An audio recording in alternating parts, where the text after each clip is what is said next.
ഏറ്റവും സ്നേഹം നിറഞ്ഞ ബഹുവന്യരായ സഹോദരന്മാരെ, സഹോദരിമാരെ, നമ്മളെല്ലാവരും ചെറിയ പെരുന്നാളിൻ്റെ ആഘോഷത്തിലാണ്. ആഘോഷമെന്ന് പറയുമ്പോൾ ഉള്ളിൻ്റെ ഉള്ളിൽ വലിയ സന്തോഷമാണ്. അല്ലാഹു സുബ്ഹാനഹു വ തആല നമ്മുടെ നോമ്പുകളെയും നമ്മുടെ തറാവിഹികളെയും നമ്മുടെ ഖിയാമുൽ ലൈലുകളും ഖിറാഅത്തുകളും എന്തൊക്കെ നമ്മൾ അമലുകൾ ചെയ്തിട്ടുണ്ടോ അതിനെല്ലാം അല്ലാഹു സുബ്ഹാനഹു വ തആല ഖബൂൽ ചെയ്യുമാറാവട്ടെ. അല്ലാഹു സുബ്ഹാനഹു വ തആല എന്താണോ നോമ്പ് കൊണ്ട് ഉദ്ദേശിച്ചത് അത് നമ്മളിൽ പൂർത്തീകരിക്കുമാറാവട്ടെ. നാളെ സ്വർഗ്ഗലോകത്ത് ഉന്നതമായ പദവി തന്ന് അല്ലാഹു സുബ്ഹാനഹു വ തആല നമ്മളെ ഏറ്റവും വലിയ രീതിയിൽ ആദരിക്കുമാറാവട്ടെ. സഹോദരന്മാരെ, അല്ലാഹു സുബ്ഹാനഹു വ തആല നമുക്ക് വലിയ സൗഭാഗ്യമാണ് തന്നിട്ടുള്ളത്. നമ്മൾ വളരെ സ്വസ്ഥമായി എത്തി നല്ല രീതിയിൽ പരസ്പരം അങ്ങോട്ടും ഇങ്ങോട്ടും സലാമും മറ്റുമൊക്കെ കൈമാറ്റം ചെയ്ത് സുന്ദരമായ രീതിയിൽ ഈദ് ആഘോഷിക്കുകയാണ്. ഈ സമയത്ത് ലോകത്തിൻ്റെ പല ഭാഗത്തും പെരുന്നാൾ നിസ്കാരം പോലും നല്ല രീതിയിൽ നിസ്കരിക്കാൻ കഴിയാതെ, പുതിയ വസ്ത്രം പോലും ഉടുക്കാൻ കഴിയാതെ, നല്ല രീതിയിൽ ഭക്ഷണം പോലും കഴിക്കാൻ കഴിയാതെ ഉയർന്നു പൊങ്ങുന്ന ഫ്ലൈറ്റിലേക്ക് നോക്കി നിൽക്കുന്ന ലക്ഷക്കണക്കിന് കുഞ്ഞുങ്ങളുണ്ട്. ഒരു പൊതി ചോറിന് വേണ്ടി അവരിപ്പോഴും കരഞ്ഞുകൊണ്ടിരിക്കുന്നുണ്ട്. അല്ലാഹു സുബ്ഹാനഹു വ തആല അവരുടെ എല്ലാ പ്രയാസങ്ങളെയും എന്നേക്കുമായി അവസാനിപ്പിക്കുമാറാവട്ടെ. അവരോടുള്ള ഒരു ഐക്യദാർഢ്യം കൂടി ആയിരിക്കണം നമ്മുടെ ഓരോ പെരുന്നാളും. അവർ കരയുമ്പോൾ നമ്മുടെ സന്തോഷം കുറച്ച് കുറയേണ്ടതുണ്ട്. അല്ലാഹു സുബ്ഹാനഹു വ തആല നമ്മളെ മുഴുവനും അവരോടൊപ്പവും അവരെ നമ്മളോടൊപ്പവും ലോകത്തിൽ അല്ലാഹു സുബ്ഹാനഹു വ തആല ആക്കുമാറാവട്ടെ. അല്ലാഹു സുബ്ഹാനഹു വ തആല നമുക്ക് നോമ്പ് നിർബന്ധമാക്കിയിട്ടുള്ളത് നമ്മൾ കഴിഞ്ഞ കാലങ്ങളിലൊക്കെ അഥവാ 30 അല്ലെങ്കിൽ 29 ദിവസമായി നമ്മൾ നോറ്റതെല്ലാം പ്രതിഫലത്തിന് വേണ്ടിയാണ്. അല്ലാഹു സുബ്ഹാനഹു വ തആല പ്രതിഫലത്തിന് വേണ്ടി മാത്രമല്ല നോമ്പിനെ വെച്ചിട്ടുള്ളത്. നമ്മുടെ ഒരു ധാരണയാണ് ഈമാനും ഇഹ്തിസാബ, ഈമാനോടുകൂടിയും പ്രതിഫലം ഇച്ഛിച്ചുകൊണ്ടും എന്ന് ഖുർആനിൽ വന്നതുകൊണ്ട് പ്രതിഫലം മാത്രം ഇച്ഛിച്ചുകൊണ്ടാണ് നോമ്പ് നോറ്റത് എന്ന്. അങ്ങനെയല്ല, നോമ്പിൻ്റെ ലക്ഷ്യമായി പറഞ്ഞിട്ടുള്ളത് തന്നെ തഖ്വയാണ്. തഖ്വ ഒരു പ്രതിഫലമല്ല, തഖ്വ ഒരു ക്വാളിറ്റിയാണ്.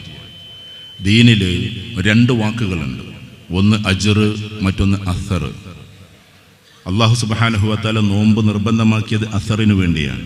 ആ നോമ്പിന് പ്രതിഫലം കിട്ടുമെങ്കിലും അല്ലാഹു സുബ്ഹാനഹു വ തആല നമുക്ക് പ്രതിഫലം തരാമെന്ന് ഏറ്റിട്ടുണ്ട്, ഉറപ്പായി പറഞ്ഞിട്ടുണ്ട്. അസ്സൗമു ലീ വ അന അജ്സി ബി, നോമ്പെൻ്റെതാണ്, അതുകൊണ്ട് ഞാൻ അതിന് പ്രതിഫലം തരിക തന്നെ ചെയ്യുമെന്ന് നമ്മൾ അറിയിച്ചിട്ടുണ്ട്. ആ പ്രതിഫലം കാംക്ഷിച്ചുകൊണ്ട് തന്നെയാണ് നമ്മൾ നോമ്പ് നോറ്റത്. പക്ഷേ നോമ്പിൻ്റെ ലക്ഷ്യം പ്രതിഫലമല്ലെന്ന് മറ്റൊരു സ്ഥലത്ത് പറയുന്നുണ്ട്. അതെന്താണ്? കുത്തിബ അലൈക്കും സിയാമു കമാ കുത്തിബ അലല്ലദീന മിൻ ഖബ്ലിക്കും ലഅല്ലക്കും തത്തഖൂൻ, നിങ്ങൾക്ക് മുമ്പുള്ളവർക്ക് നോമ്പ് നിർബന്ധമാക്കപ്പെട്ടതുപോലെ നിങ്ങൾക്കും ഞാൻ നോമ്പ് നിർബന്ധമാക്കിയിരിക്കുന്നു. ലഅല്ലക്കും തത്തഖൂൻ, നിങ്ങൾ തഖ്വയുള്ളവരാകാൻ വേണ്ടി. അപ്പം സത്യത്തിൽ നോമ്പിൻ്റെ ലക്ഷ്യം എന്താണ്? തഖ്വയാണ്. ഉലമാക്കൾ പറയുന്നുണ്ട്, ഒരിക്കലും ഇന്നല്ലാഹ മഅസ്വാഇമീൻ എന്ന് നമുക്ക് കാണാൻ കഴിയില്ല. അഥവാ നോമ്പുകാരോടൊപ്പം അള്ളാഹു ഉണ്ടെന്നല്ല പറഞ്ഞിട്ടുള്ളത്. ആ നോമ്പ് നോറ്റിട്ട് ഏത് ലക്ഷ്യത്തിലേക്കാണോ എത്തുന്നത് ആ ലക്ഷ്യം പൂർത്തീകരിച്ചവരുടെ കൂടെ അള്ളാഹു ഉണ്ടെന്നാണ് പറഞ്ഞിട്ടുള്ളത്. ഇന്നല്ലാഹ മഅൽ മുത്തഖീൻ, അള്ളാഹു തഖ്വയുള്ളവരോടൊപ്പമാണ്. അപ്പം നോമ്പ് തഖ്വക്ക് വേണ്ടിയാണ്. ഒരേ ഒരു പർപ്പസ് അതുള്ളൂ, അത് തഖ്വയാണ്. ലഅല്ലക്കും തത്തഖൂൻ, അറബി അറിയുന്നവർക്കറിയാം സ്ട്രെച്ച് ചെയ്തുകൊണ്ടുള്ളൊരു പറച്ചിലാണ്. സ്ട്രെസ്സാണ് അവിടെ. ലഅല്ലക്കും തത്തഖൂൻ, തഖ്വയുണ്ടാകാൻ വേണ്ടി മാത്രമാണ്. അപ്പം എന്താണ് തഖ്വ? തഖ്വ ശരിക്കും അജ്റല്ല, അത് അസറാണ്. അപ്പം നോമ്പ് കൊണ്ട് നമുക്കുണ്ടാകേണ്ടത്, നോമ്പ് കഴിഞ്ഞ് പെരുന്നാളിൽ നമ്മൾ ആലോചിക്കേണ്ടത്, ഒന്ന്, നമുക്ക് പ്രതിഫലം ഒരുപാട് കിട്ടും ഇൻഷാ അല്ലാഹ്. സഹിഹായ ഹദീസ് പ്രകാരം തന്നെ ഏകദേശം 1 പേജ് ഓതിയാൽ തന്നെ 3.5 ലക്ഷത്തോളം നന്മകൾ കിട്ടും. അതെന്താ അങ്ങനെ കണക്ക് പറയുന്നു എന്ന് ചോദിച്ചാൽ മനുഷ്യർക്ക് കണക്ക് പറഞ്ഞാലേ മനസ്സിലാവൂ എന്നതുകൊണ്ടാണ്. അതായത് ഒരക്ഷരത്തിന് 10 നന്മകളുണ്ട് എന്ന് ഹദീസിൽ കാണാം. ഖുർആനിലെ ഒരു ഹർഫ് ഓതിയാൽ 10 നന്മയാണ്. അതോടൊപ്പം 1 പേജിൽ ഏകദേശം 500 ഹർഫുകൾ ഉണ്ടാവും. 500 × 10 എന്ന് പറഞ്ഞാൽ 5000 റമദാൻ മാസത്തിൽ ഓതിയാൽ ഏകദേശം 70 ഇരട്ടി പ്രതിഫലവുമാണ്. 70 × 5000 എന്ന് പറഞ്ഞാൽ 3.5 ലക്ഷമാണ്. അപ്പൊ സത്യത്തിൽ അത്രത്തോളം ഒരു പേജ് ഓതിയാൽ അള്ളാഹു സുബ്ഹാനഹു വ തആല നമുക്ക് തരും. പക്ഷെ അതിനേക്കാൾ അപ്പുറത്ത് ക്വാളിറ്റിയാണ്. അള്ളാഹു എപ്പോഴും പറഞ്ഞിട്ടുള്ളത് ഞാൻ ആരോടൊപ്പമാണ് എന്നതാണ്. അള്ളാഹുവോട് തഅല്ലുഖുണ്ട്, അള്ളാഹുവോട് ഖുർബുണ്ട്, അള്ളാഹുവോട് മഅയ്യത്തുണ്ട്. മഅയ്യത്ത് എന്ന് പറഞ്ഞാൽ അള്ളാഹു എപ്പോഴും നമ്മുടെ കൂടെയായിരിക്കലാണ്. കൂടെയാവുക എന്ന് പറഞ്ഞാൽ അങ്ങനെ ഒട്ടിച്ചേർന്ന് നടക്കുക എന്നതല്ല, അവൻ്റെ എല്ലാ സഹായങ്ങളും നമ്മളോടൊപ്പമുണ്ട് എന്നതാണ്. ആ മഅയ്യത്ത് നമുക്ക് കിട്ടുന്നതൊക്കെ ക്വാളിറ്റിയുമായി ബന്ധപ്പെട്ടിട്ടാണ്. ഇന്നല്ലാഹ മഅൽ മുഹ്സിനീൻ, ഇന്നല്ലാഹ മഅൽ മുത്തഖീൻ, ഇന്നല്ലാഹ മഅസ് സ്വാബിരീൻ. അള്ളാഹു ക്ഷമയുള്ളവരോടൊപ്പമാണ്, അള്ളാഹു മുത്തഖീങ്ങളോടൊപ്പമാണ്. Quality quality quality.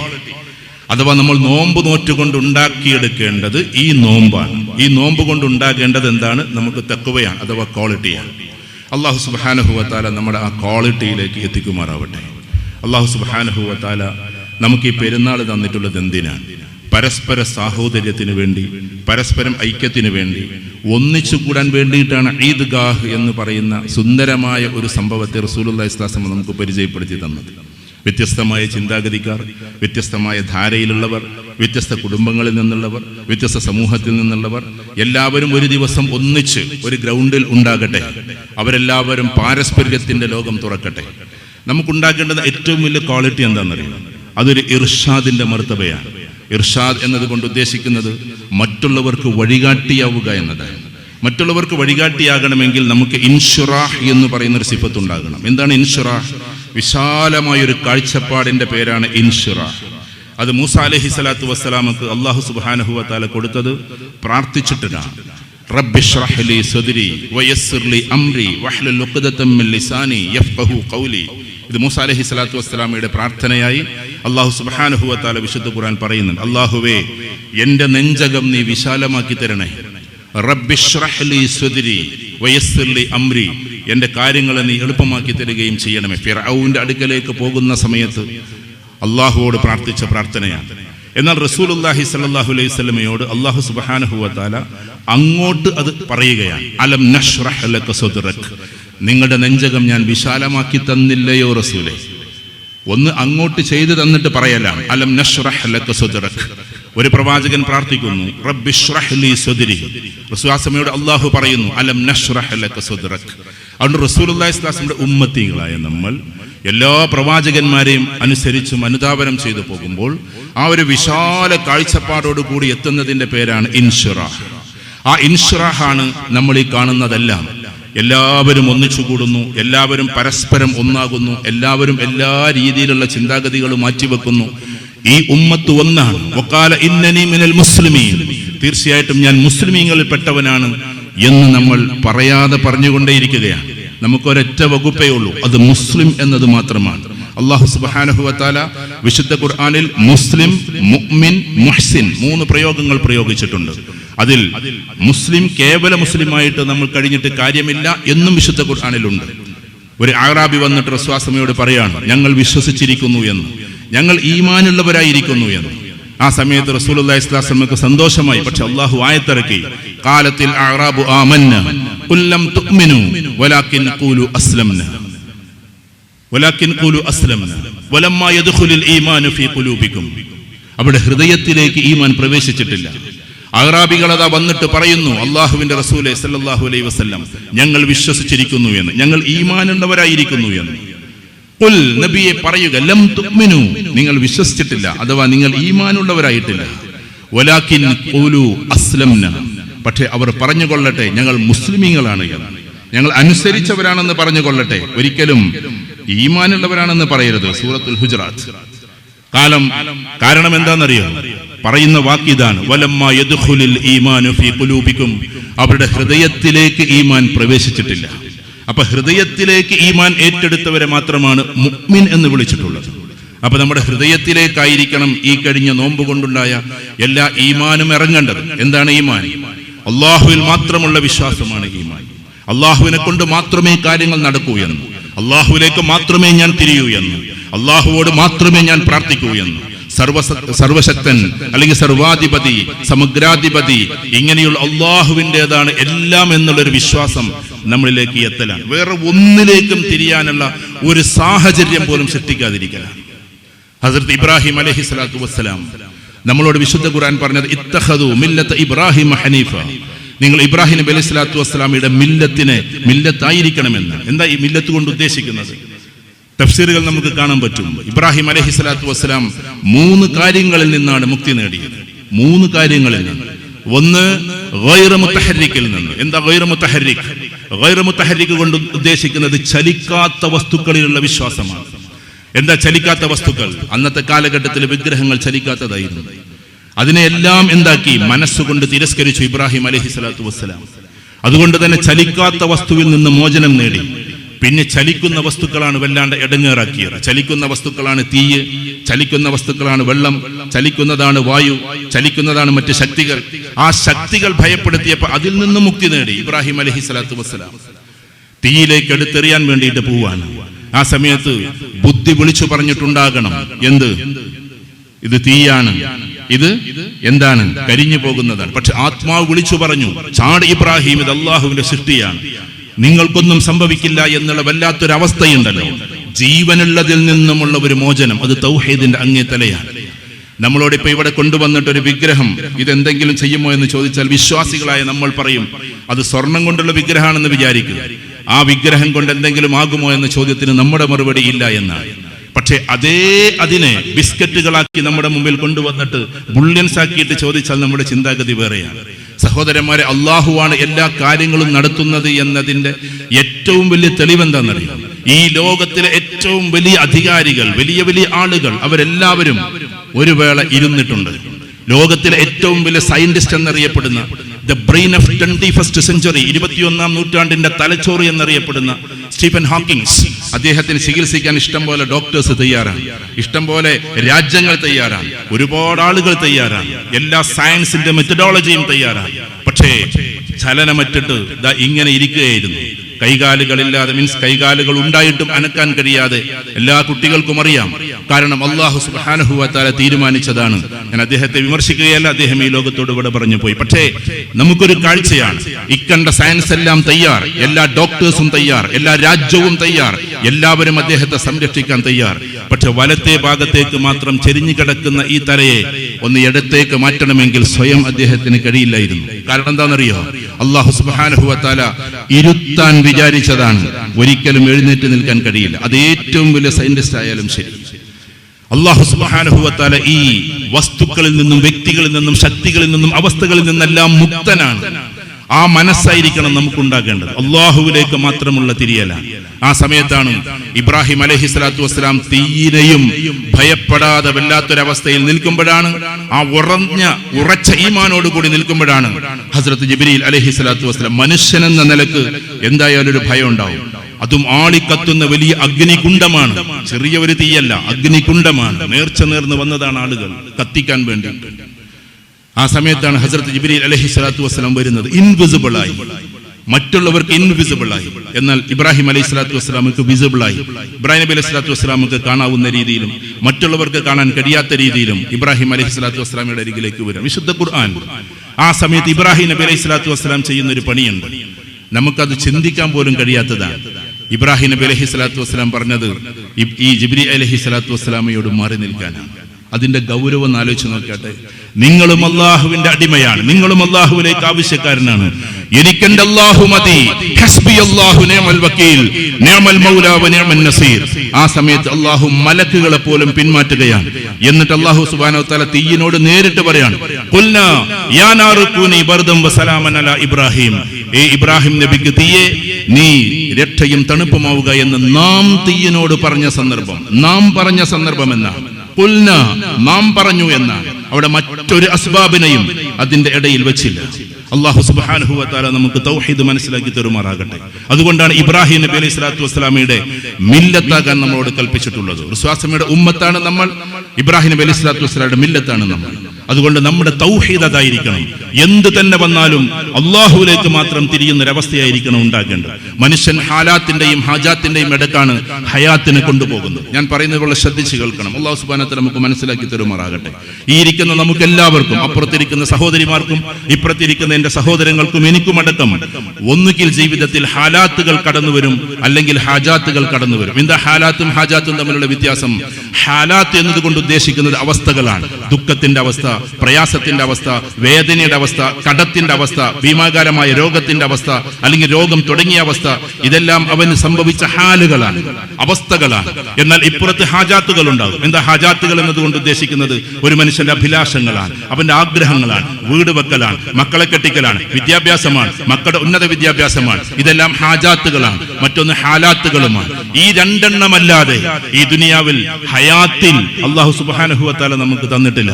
ഒന്നുകിൽ നമ്മുടെ ജീവിതം ഹാലാത്തിലൂടെ കടന്നു പോകും, അല്ലെങ്കിൽ നമ്മുടെ ജീവിതം ഹാജാത്തിലൂടെ കടന്നു പോകും. ഈ ഹാലാത്തിന്റെയും റബ്ബ് അല്ലാഹുവാണ്, ഈ ഹാജാത്തിന്റെയും റബ്ബ് അല്ലാഹുവാണ്.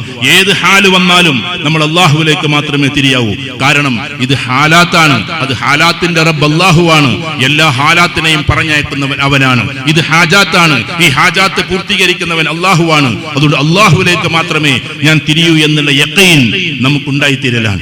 ഇത് ജീവിതത്തിൽ എപ്പോഴും നമ്മൾ പാലിക്കേണ്ടുന്ന മര്യാദയാണ്. തൗഹീദ് എന്നുള്ള വാക്ക് ആർക്കെങ്കിലും നമ്മൾ വിട്ടുകൊടുക്കേണ്ടതല്ല. ഓരോ മുസൽമാനും അവന്റെ ഹൃദയത്തിൽ കൊണ്ടു നടക്കേണ്ടുന്ന ഒന്നാണ്. ആ തൗഹീദിനെയാണ് നമ്മൾ ഏറ്റെടുക്കേണ്ടത്. അല്ലാഹുവിലേക്ക് മാത്രമുള്ള തിരിയലാണ് നമ്മൾ പെരുന്നാളിൽ ഉണ്ടാക്കേണ്ടത്. അതുകൊണ്ട് സഹോദരന്മാരെ, ഏകഛത്രാധിപതിയായ അല്ലാഹുവിലേക്ക് ഈ ജിബ്രീൽ അലൈഹിസ്സലാത്തു വസ്സലാമ രക്ഷപ്പെടുത്താൻ വേണ്ടി വന്നിട്ട് പോലും മാറി നിൽക്കുന്നെന്ന് പറഞ്ഞ നമ്മുടെ മുൻഗാമിയായ ഒരു പ്രവാചകനുണ്ടല്ലോ. ആ അവസ്ഥയിൽ എല്ലാറ്റിനെയും മാറ്റി നിർത്തി ഹസ്ബി അല്ലാഹു നിഅമൽ വക്കീൽ, എനിക്ക് എന്റെ അല്ലാഹു മാത്രം മതി എന്ന അവസ്ഥയിലേക്ക് പോകലാണ്. ഇതിന്റെ അർത്ഥം മറ്റാരെയും ആദരിക്കേണ്ട എന്നല്ല. എല്ലാ അംബിയാ മുർസലീങ്ങളെയും, അതേപോലെ തന്നെ എല്ലാ സഹാബാക്കളെയും, എല്ലാ മുഫസ്സിരീങ്ങളെയും, മുഹദ്ദിസീങ്ങളെയും, മുഹഖിഖീങ്ങളെയും, മുഫഖിഹീങ്ങളെയും, അതേപോലെ തന്നെ അല്ലാഹുവിന്റെ ഔലിയാക്കളെയും നമ്മൾ ആദരിക്കുന്നു, ബഹുമാനിക്കുന്നു, സ്നേഹിക്കുന്നു. അവരോടൊപ്പം ദുആ ചെയ്യുന്നു. നമ്മൾ അവരോടൊപ്പം സ്വർഗത്തിലെത്താൻ വേണ്ടി നമ്മൾ ദുആ ചെയ്യുന്നു. അതല്ലാതെ ഒരു തരി പോലും ഒന്നിലേക്കും തിരിയരുത് എന്നതാണ് അല്ലാഹു സുബ്ഹാനഹു വ തആല ഇബ്രാഹിം അലൈഹിസ്സലാത്തു വസ്സലാമയിലൂടെ നമ്മളെ പഠിപ്പിക്കുന്ന പാഠം. ആ ഒരു യഖീനാണ് പെരുന്നാൾ ദിവസത്തിൽ നമ്മൾ ഉറച്ച് മനസ്സിൽ ഉറപ്പിച്ച് ഈ നോമ്പിലൂടെ നമ്മൾ ഉണ്ടാക്കിയെടുത്തതിലേക്ക് തിരിച്ചു പോകേണ്ടത്. ആ ക്വാളിറ്റി, ഏറ്റവും വലിയ ക്വാളിറ്റി എന്താണെന്നറിയോ? ആകാശത്തിന് ചുവട്ടിൽ അള്ളാഹ്ക്ക് ഏറ്റവും ഇഷ്ടം വേറെ ഒന്നിനെ കുറിച്ചും പറയലല്ല, അള്ളാഹുവിനെ കുറിച്ച് പറയലാണ്. വേറെ എല്ലാം അതിന്റെ താഴെയാണ്. എല്ലാറ്റിനെ കുറിച്ച് പറയലും അതിന്റെ താഴെയാണ്. ഏകഛത്രാധിപതിയായ അള്ളാഹുവിനെ കുറിച്ച് പറയലാണ്. അള്ളാഹ്ക്ക് ആകാശ ലോകത്തിന്റെ ചുവട്ടിൽ ഏറ്റവും ഇഷ്ടം, ആകാശത്തിലും അതാണ് ഇഷ്ടം. അത് അള്ളാഹുവിന്റെ ഏറ്റവും വലിയ ഔന്നത്യമാണ്. അതിനു വേണ്ടിയിട്ടാണ് 1.25 ലക്ഷത്തോളം വരുന്ന പ്രവാചകന്മാരെ അള്ളാഹു സുബ്ഹാനഹു വ തആല നിയോഗിച്ചത്. പ്രവാചകന്മാർ എത്രയാണ് നിസ്കരിച്ചത് എന്ന്, പ്രവാചകന്മാർ എത്ര ഹജ്ജ് ചെയ്തു എന്നത്, പ്രവാചകന്മാർ എപ്പോ നോമ്പ് നോറ്റു എന്നത് ഖുർആനിൽ നമുക്ക് വിശദീകരിച്ച് കാണാൻ കഴിയില്ല. പക്ഷേ എല്ലാവരുടെയും ഒരു കാര്യം നമുക്ക് കേൾക്കാൻ പറ്റും. ദഅ സക്കരിയ, ദഅ യഹ്യ, ഇന്നി ദഅഉതു ഖൗമി ലൈലൻ വനഹാറ വലം യജ്ദുഹും ദുആഇ ഇല്ലാ ഫിറാറ. അല്ലാഹു സുബ്ഹാനഹു വ തആല സക്കരിയ നബി അലൈഹിസ്സലാത്തു വസ്സലാമയുടെ ദഅവത്തിനെ കുറിച്ച്, പ്രബോധനത്തെ കുറിച്ച്, അതേപോലെ തന്നെ ദാവൂദ് നബി അലൈഹിസ്സലാത്തു വസ്സലാമയുടെ പ്രബോധനത്തെ കുറിച്ച്, സുലൈമാൻ നബി അലൈഹിസ്സലാത്തു വസ്സലാമയുടെ പ്രബോധനത്തെ കുറിച്ച്, എല്ലാ പ്രവാചകന്മാരുടെയും പ്രബോധനത്തെ കുറിച്ചാണ് പറയുന്നത്. അല്ലാഹുവിലേക്ക് മാത്രം, സംഘടനയിലേക്കല്ല, സംഘത്തിലേക്കല്ല, മൗലാനമാരിലേക്കല്ല, ഏകഛത്രാധിപതിയായ അല്ലാഹുവിലേക്ക് മാത്രമാണ് അല്ലാഹുവിന്റെ പ്രവാചകന്മാർ ദഅവത്ത് ചെയ്തത്. ദഅ ഇലല്ലാഹ്, ദഅ ഇലല്ലാഹ്, ദഅ ഇലല്ലാഹ് എന്നുള്ള വാക്കാണ് അല്ലാഹുവിലേക്ക് മാത്രമായിരുന്നു ആ ക്ഷണം. അതായിരിക്കണം നമ്മുടെ നിയ്യത്തും. അല്ലാഹു സുബ്ഹാനഹു വ തആല നോമ്പിലൂടെ ആർജിച്ചെടുത്ത ആദ്യത്തെ ക്വാളിറ്റി അത് തൗഹീദായിരിക്കണം എന്നതാണ്. അല്ലാഹു സുബ്ഹാനഹു വ തആല നമുക്ക് മനസ്സിലാക്കി തരുമാറാകട്ടെ. രണ്ടാമത്തേത് മുഹമ്മദുർ റസൂലുള്ളാഹി സ്വല്ലല്ലാഹു അലൈഹി വസല്ലം. ഈ അല്ലാഹുവിനെ പരിചയപ്പെടുത്തി തന്ന റസൂലുള്ളാഹി സ്വല്ലല്ലാഹു അലൈഹി വസല്ലം മാത്രമാണ് നമ്മുടെ റോൾ മോഡൽ. വേറെ ആര് എന്തൊക്കെ പറഞ്ഞാലും, റസൂലുള്ളാഹി ഒരു ഭാഗത്ത് ഇത് പറയുകയും ചെയ്താൽ റസൂലുള്ളാഹിയുടെ വാക്ക് മാത്രം എടുക്കുന്നതിന്റെ പേരാണ് മുഹമ്മദുർ റസൂലുള്ളാഹി സ്വല്ലല്ലാഹു അലൈഹി വസല്ലമയെ നമ്മൾ ഏറ്റവും കൂടുതൽ അഷ്ഹദു ആക്കൽ. എന്താ അഷ്ഹദു എന്ന് പറഞ്ഞാൽ? ഐ വിറ്റ്നസ് ആണ്. നമ്മുടെ ഈ കാണുന്ന കണ്ണുകൊണ്ട് സാക്ഷ്യം വഹിക്കലാണ്. എന്താ സാക്ഷ്യം? എന്റെ ജീവിതത്തിൽ ഞാൻ പാലിക്കുന്നതെല്ലാം റസൂലുള്ളാഹിയുടെ സുന്നത്തിലൂടെ ആയിരിക്കണമെന്നാണ്. കുറവുകൾ ഉണ്ടാകാം, പക്ഷെ നമ്മൾ ഒരിക്കലും അതിനെ വിമർശിക്കാനോ അതിനെ കുറവ് കാണാനോ നമ്മൾ മെനക്കെടരുത്. അത് പൂർത്തിയാക്കാൻ വേണ്ടി ശ്രമിച്ചുകൊണ്ടേയിരിക്കണം. അപ്പോഴാണ് മുഹമ്മദുർ റസൂലുള്ളാഹി സ്വല്ലല്ലാഹു അലൈഹി വസല്ലം നമ്മളിൽ പൂർത്തിയാക്കുന്നത്. സഹോദരന്മാരെ, നമുക്ക് 2 കടമകളുണ്ട്. അതേതാണ് കടമകൾ? ഒന്ന് ഹുഖൂഖുല്ലാഹ്, അല്ലാഹുവോടുള്ള ബാധ്യതകളാണ്, അല്ലാഹുവോടുള്ള കടമകളാണ്. അത് മാത്രം പാലിച്ചതിന്റെ പേരിൽ ഒരിക്കലും അല്ലാഹു സുബ്ഹാനഹു വ തആല നമ്മളെ ചോദ്യം ചെയ്യാതെ വിടില്ല, നമ്മളെ സ്വർഗ്ഗത്തിലേക്ക് ആക്കില്ല. രണ്ടാമത്തെ ഒന്നുണ്ട്, അത് ഹുഖൂഖുൽ ഇബാദ്. അത് അല്ലാഹുവിന്റെ സൃഷ്ടി ചരാചരങ്ങളുള്ള കടപ്പാടുകളാണ്. അല്ലാഹുവോടുള്ള പാപങ്ങൾ പുറത്തു തന്നാലും സൃഷ്ടി ചരാചരങ്ങൾ പുറത്തു തരാതെ അവരോടുള്ള പാപങ്ങൾ അല്ലാഹു സുബ്ഹാനഹു വ തആല പുറത്തു തരില്ല. ഉദാഹരണത്തിന് നമ്മൾ ഒരാളോട് എന്തെങ്കിലും പ്രശ്നങ്ങൾ ഉണ്ടായി, നമ്മൾ വിചാരിക്കുകയാണ് അള്ളാഹുവോട് ദുആ ചെയ്താൽ എല്ലാം അള്ളാഹു പുറത്തു തരുമെന്ന്. ഇല്ല, അള്ളാഹു വെച്ച കണ്ടീഷനാണ് അയാൾ പുറത്തു തരാതെ ഞാൻ പുറത്തു തരില്ല എന്ന്. ഇത് നമ്മൾ എപ്പോഴും നമ്മുടെ മനസ്സിലേക്ക് ഏറ്റെടുക്കേണ്ടതാണ്. അതുകൊണ്ട് നമ്മൾ നിമിത്തമാകാനാണ് ശ്രമിച്ചു കൊണ്ടിരിക്കേണ്ടത്, ഒരിക്കലും ആളാകാൻ ശ്രമിച്ചു കൊണ്ടിരിക്കരുത്. ഇവിടെ ഇരിക്കുന്ന ഓരോരുത്തരും വ്യത്യസ്തമായ രീതിയിൽ ചിന്തിക്കുന്നവരാകാം, പക്ഷേ പാരസ്പര്യത്തിന്റെ ലോകം നമ്മൾ തീർക്കുക എന്നത് അത് മനുഷ്യന്റെ ഏറ്റവും വലിയ ബന്ധങ്ങളിൽപ്പെട്ടതാണ്. അല്ലാഹു സുബ്ഹാനഹു വ തആല നമുക്ക് തന്നിട്ടുള്ള ഏറ്റവും വലിയ കാര്യം എന്താണെന്നറിയോ? ഈ സാമൂഹ്യ വ്യവസ്ഥിതിയാണ്. ഇതില്ലെങ്കിൽ നമ്മൾ തളർന്നു പോകും. ആ സാമൂഹ്യ വ്യവസ്ഥിതിയിൽ എപ്പോഴും നല്ല ക്വാളിറ്റിയോട് കൂടി നിൽക്കാനാണ് അള്ളാഹു ഈ നോമ്പിനെ തന്നിട്ട്. തഖ്വ എന്ന് പറഞ്ഞാൽ അള്ളാഹുവിനെ തഖ്വ ചെയ്യലുണ്ട്, മനുഷ്യരോടുള്ള ബാധ്യതകൾ പൂർത്തിയാക്കലുണ്ട്. ഇപ്പൊ നമ്മൾ ഫിത്ർ സക്കാത്ത് കൊടുത്തിട്ടാണ് ഇരിക്കുന്നത്. ഫിത്ർ സക്കാത്ത് എന്ന് പറഞ്ഞാൽ നിർബന്ധമായി നമ്മൾ കൊടുക്കേണ്ടതാണ്. കാരണം നോമ്പിന്റെ എല്ലാ കാര്യങ്ങളും എന്താണ്, നമുക്ക് ചിലപ്പോൾ കുറവുകൾ ഉണ്ടാകാം, അത് പൂർത്തീകരിക്കാൻ വേണ്ടി ഫിത്ർ സക്കാത്ത് കൊടുത്തിട്ട് നമ്മൾ ഇവിടെ വന്നിരിക്കുന്നത്. ആ ഫിത്ർ സക്കാത്ത് ഒരു സാമൂഹ്യ വ്യവസ്ഥിതിയുടെ ഭാഗമാണ്. ഖുതുബയുടെ തുടക്കത്തിൽ ലോകത്തിൽ വല്ലാണ്ട് പ്രയാസപ്പെടുന്നവർക്ക് വേണ്ടി പ്രാർത്ഥിച്ചുകൊണ്ട് നമ്മൾ തുടങ്ങുന്നത് തന്നെ സാമൂഹ്യ വ്യവസ്ഥിതിയുടെ ഭാഗമാണ്. ആ സാമൂഹ്യ വ്യവസ്ഥിതിയാണ് നമ്മളിലേക്ക് ഉണ്ടാകേണ്ടത്. ആ സമൂഹം ഇന്നിങ്ങനെ മെല്ലെ നഷ്ടപ്പെട്ടുകൊണ്ടിരിക്കുകയാണ്. നീട്ടി ഖുതുബ പറയുന്നത് ശരിയല്ല എന്നതുകൊണ്ടാണ് ഞാൻ വളരെ സ്പീഡിൽ പറഞ്ഞു പോകുന്നത്. എന്റെ പ്രിയപ്പെട്ട സഹോദരങ്ങൾ, കുറേശ്ശെ വെയിൽ വന്നിട്ടുണ്ടെന്ന് ക്ഷമിക്കണം.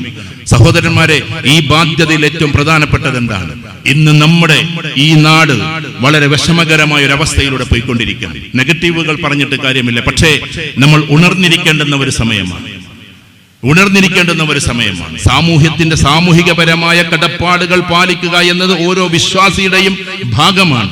ആ ഭാഗത്തിന്റെ ഏറ്റവും പ്രധാനപ്പെട്ട ഭാഗം അടുത്ത തലമുറയെ കാക്കുക എന്നതാണ്.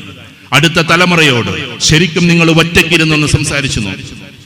അവര് ദീനിൽ നിന്ന് കുറേശ്ശെങ്കിലും അകലാനുള്ള കാരണം എന്ത് എന്ന് ചോദിച്ചു നോക്കി. ഒരു ചെറിയ സൈക്കോളജിസ്റ്റ് എന്ന നിലക്ക് ഞാൻ പലപ്പോഴും അത് ചോദിച്ചു നോക്കാറുണ്ട്, പ്രത്യേകിച്ച് വിദ്യാർത്ഥി കൂട്ടങ്ങളിലേക്ക് പോകുമ്പോൾ. അവര് പറയുന്ന മറുപടികളിൽ ഒന്ന് പറയുന്നതിൽ വിഷമമുണ്ട്. ഒന്ന്, മതസംഘടനക്കാർ പരസ്പരം അങ്ങോട്ടും ഇങ്ങോട്ടും വിദ്വേഷം പുലർത്തിയിട്ട് അങ്ങോട്ടും ഇങ്ങോട്ടും ചീത്തയും വക്കാണവും പറയുന്നത് കേട്ട് ഞങ്ങൾ മരവിച്ചിരിക്കുന്നു എന്നതാണ്. കാലം മാറിയത് നമ്മൾ അറിയണം, നമ്മുടെ കുട്ടികൾ മാറുന്നത് നമ്മൾ അറിയണം. പാരസ്പര്യത്തിന്റെ ലോകം തീർക്കുന്നതിന് പകരം പരസ്പര വൈരുദ്ധ്യമായി, ഇവിടെ അതില്ലാത്തത് കൊണ്ടാണല്ലോ എല്ലാവരും ഒന്നിച്ചിരിക്കുന്നത്. താനൂരിന് എന്നും ഒരു മഹത്വം അല്ലാഹു തന്നിട്ടുണ്ട്, അതെല്ലാ കാലത്തും തന്നിട്ടുണ്ട്. പണ്ട് കാലഘട്ടത്തിലെ ഇവിടെ ഒന്നാകെ പ്രശ്ന സങ്കുചിതമായ അവസ്ഥയിൽ ആ സമയത്ത് ആളുകൾ ആവശ്യപ്പെട്ടപ്പോ, നിങ്ങൾ ആ ചരിത്രം ഒന്ന് പഠിച്ചു നോക്കിയില്ലെങ്കിൽ 921 ബന്ധപ്പെട്ട ചരിത്രം അറിയുന്നവരോട് ചോദിക്കും. ആദ്യമായിട്ട് ആ വിളിക്ക് ഉത്തരം നൽകിയ നാടിന്റെ പേര് കൂടിയാണ് താനൂർ എന്ന് നമ്മൾ ആലോചിക്കേണ്ടതുണ്ട്. അങ്ങനെയുള്ള ഒരു താനൂരിൽ എന്നും കൂട്ടായ്മ ഉണ്ടായിട്ടുണ്ട്. ആ താനൂരിന്റെ മണ്ണിൽ നിന്നുകൊണ്ട് എല്ലാവരും ഒന്നിച്ച് അള്ളാഹുവിലേക്ക് തിരിയുന്ന സമയത്ത് വീണ്ടും ആ ഐക്യം മുന്നോട്ട് വരികയാണ്, വീണ്ടും ആ അവസ്ഥ മുന്നോട്ട് വരികയാണ്. എന്റെ പ്രിയപ്പെട്ട സഹോദരന്മാരെ, അപ്പൊ നമ്മളെ സംബന്ധിച്ചിടത്തോളം ഈ ഒരു സംഘം, നമ്മൾ ഈ സംഘബോധം, ഈ ജമാ എന്ന് പറയുന്നതുണ്ടല്ലോ, തകർക്കാതിരിക്കാനും തകരാതിരിക്കാനും നമ്മൾ കാലങ്ങളായി പണിയെടുക്കേണ്ടത്. നമ്മുടെ കുട്ടികളെ കുറിച്ച് പറഞ്ഞല്ലോ, ഒന്ന്, അവര് വല്ലാണ്ട് അലോസരപ്പെടുന്നത് നമ്മളെപ്പോലെയുള്ള ആളുകളുടെ തിക്തമായ അല്ലാത്ത രീതിയിലുള്ള പെരുമാറ്റങ്ങളാണ്. വ്യത്യസ്തമായ രീതിയിലുള്ള പെരുമാറ്റങ്ങൾ, അല്ലെങ്കിൽ അവർ ദീനിനെ വ്യാഖ്യാനിക്കുമ്പോൾ പരസ്പരം തെറി വിളിക്കുന്ന, ചീത്ത വിളിക്കുന്ന അവസ്ഥകൾ പുതിയ തലമുറയെ ദീനിൽ നിന്ന് അകറ്റുന്നു എന്ന് ആയിരക്കണക്കിന് കുട്ടികൾ നമ്മളോട് പറഞ്ഞിട്ടുണ്ട്. അതുകൊണ്ട് എന്റെ പ്രിയപ്പെട്ടവരെ, മാസമായിട്ട് ചോദിക്കുമ്പോൾ ഒട്ടുമിക്ക കുട്ടികളും കൈപ്പൊക്കാറുള്ളത് ആ ഒരു കാര്യം പറഞ്ഞുകൊണ്ടാണ്. ചിലപ്പോൾ 2000-3000 കുട്ടികളുണ്ടാവും സദസ്സിൽ.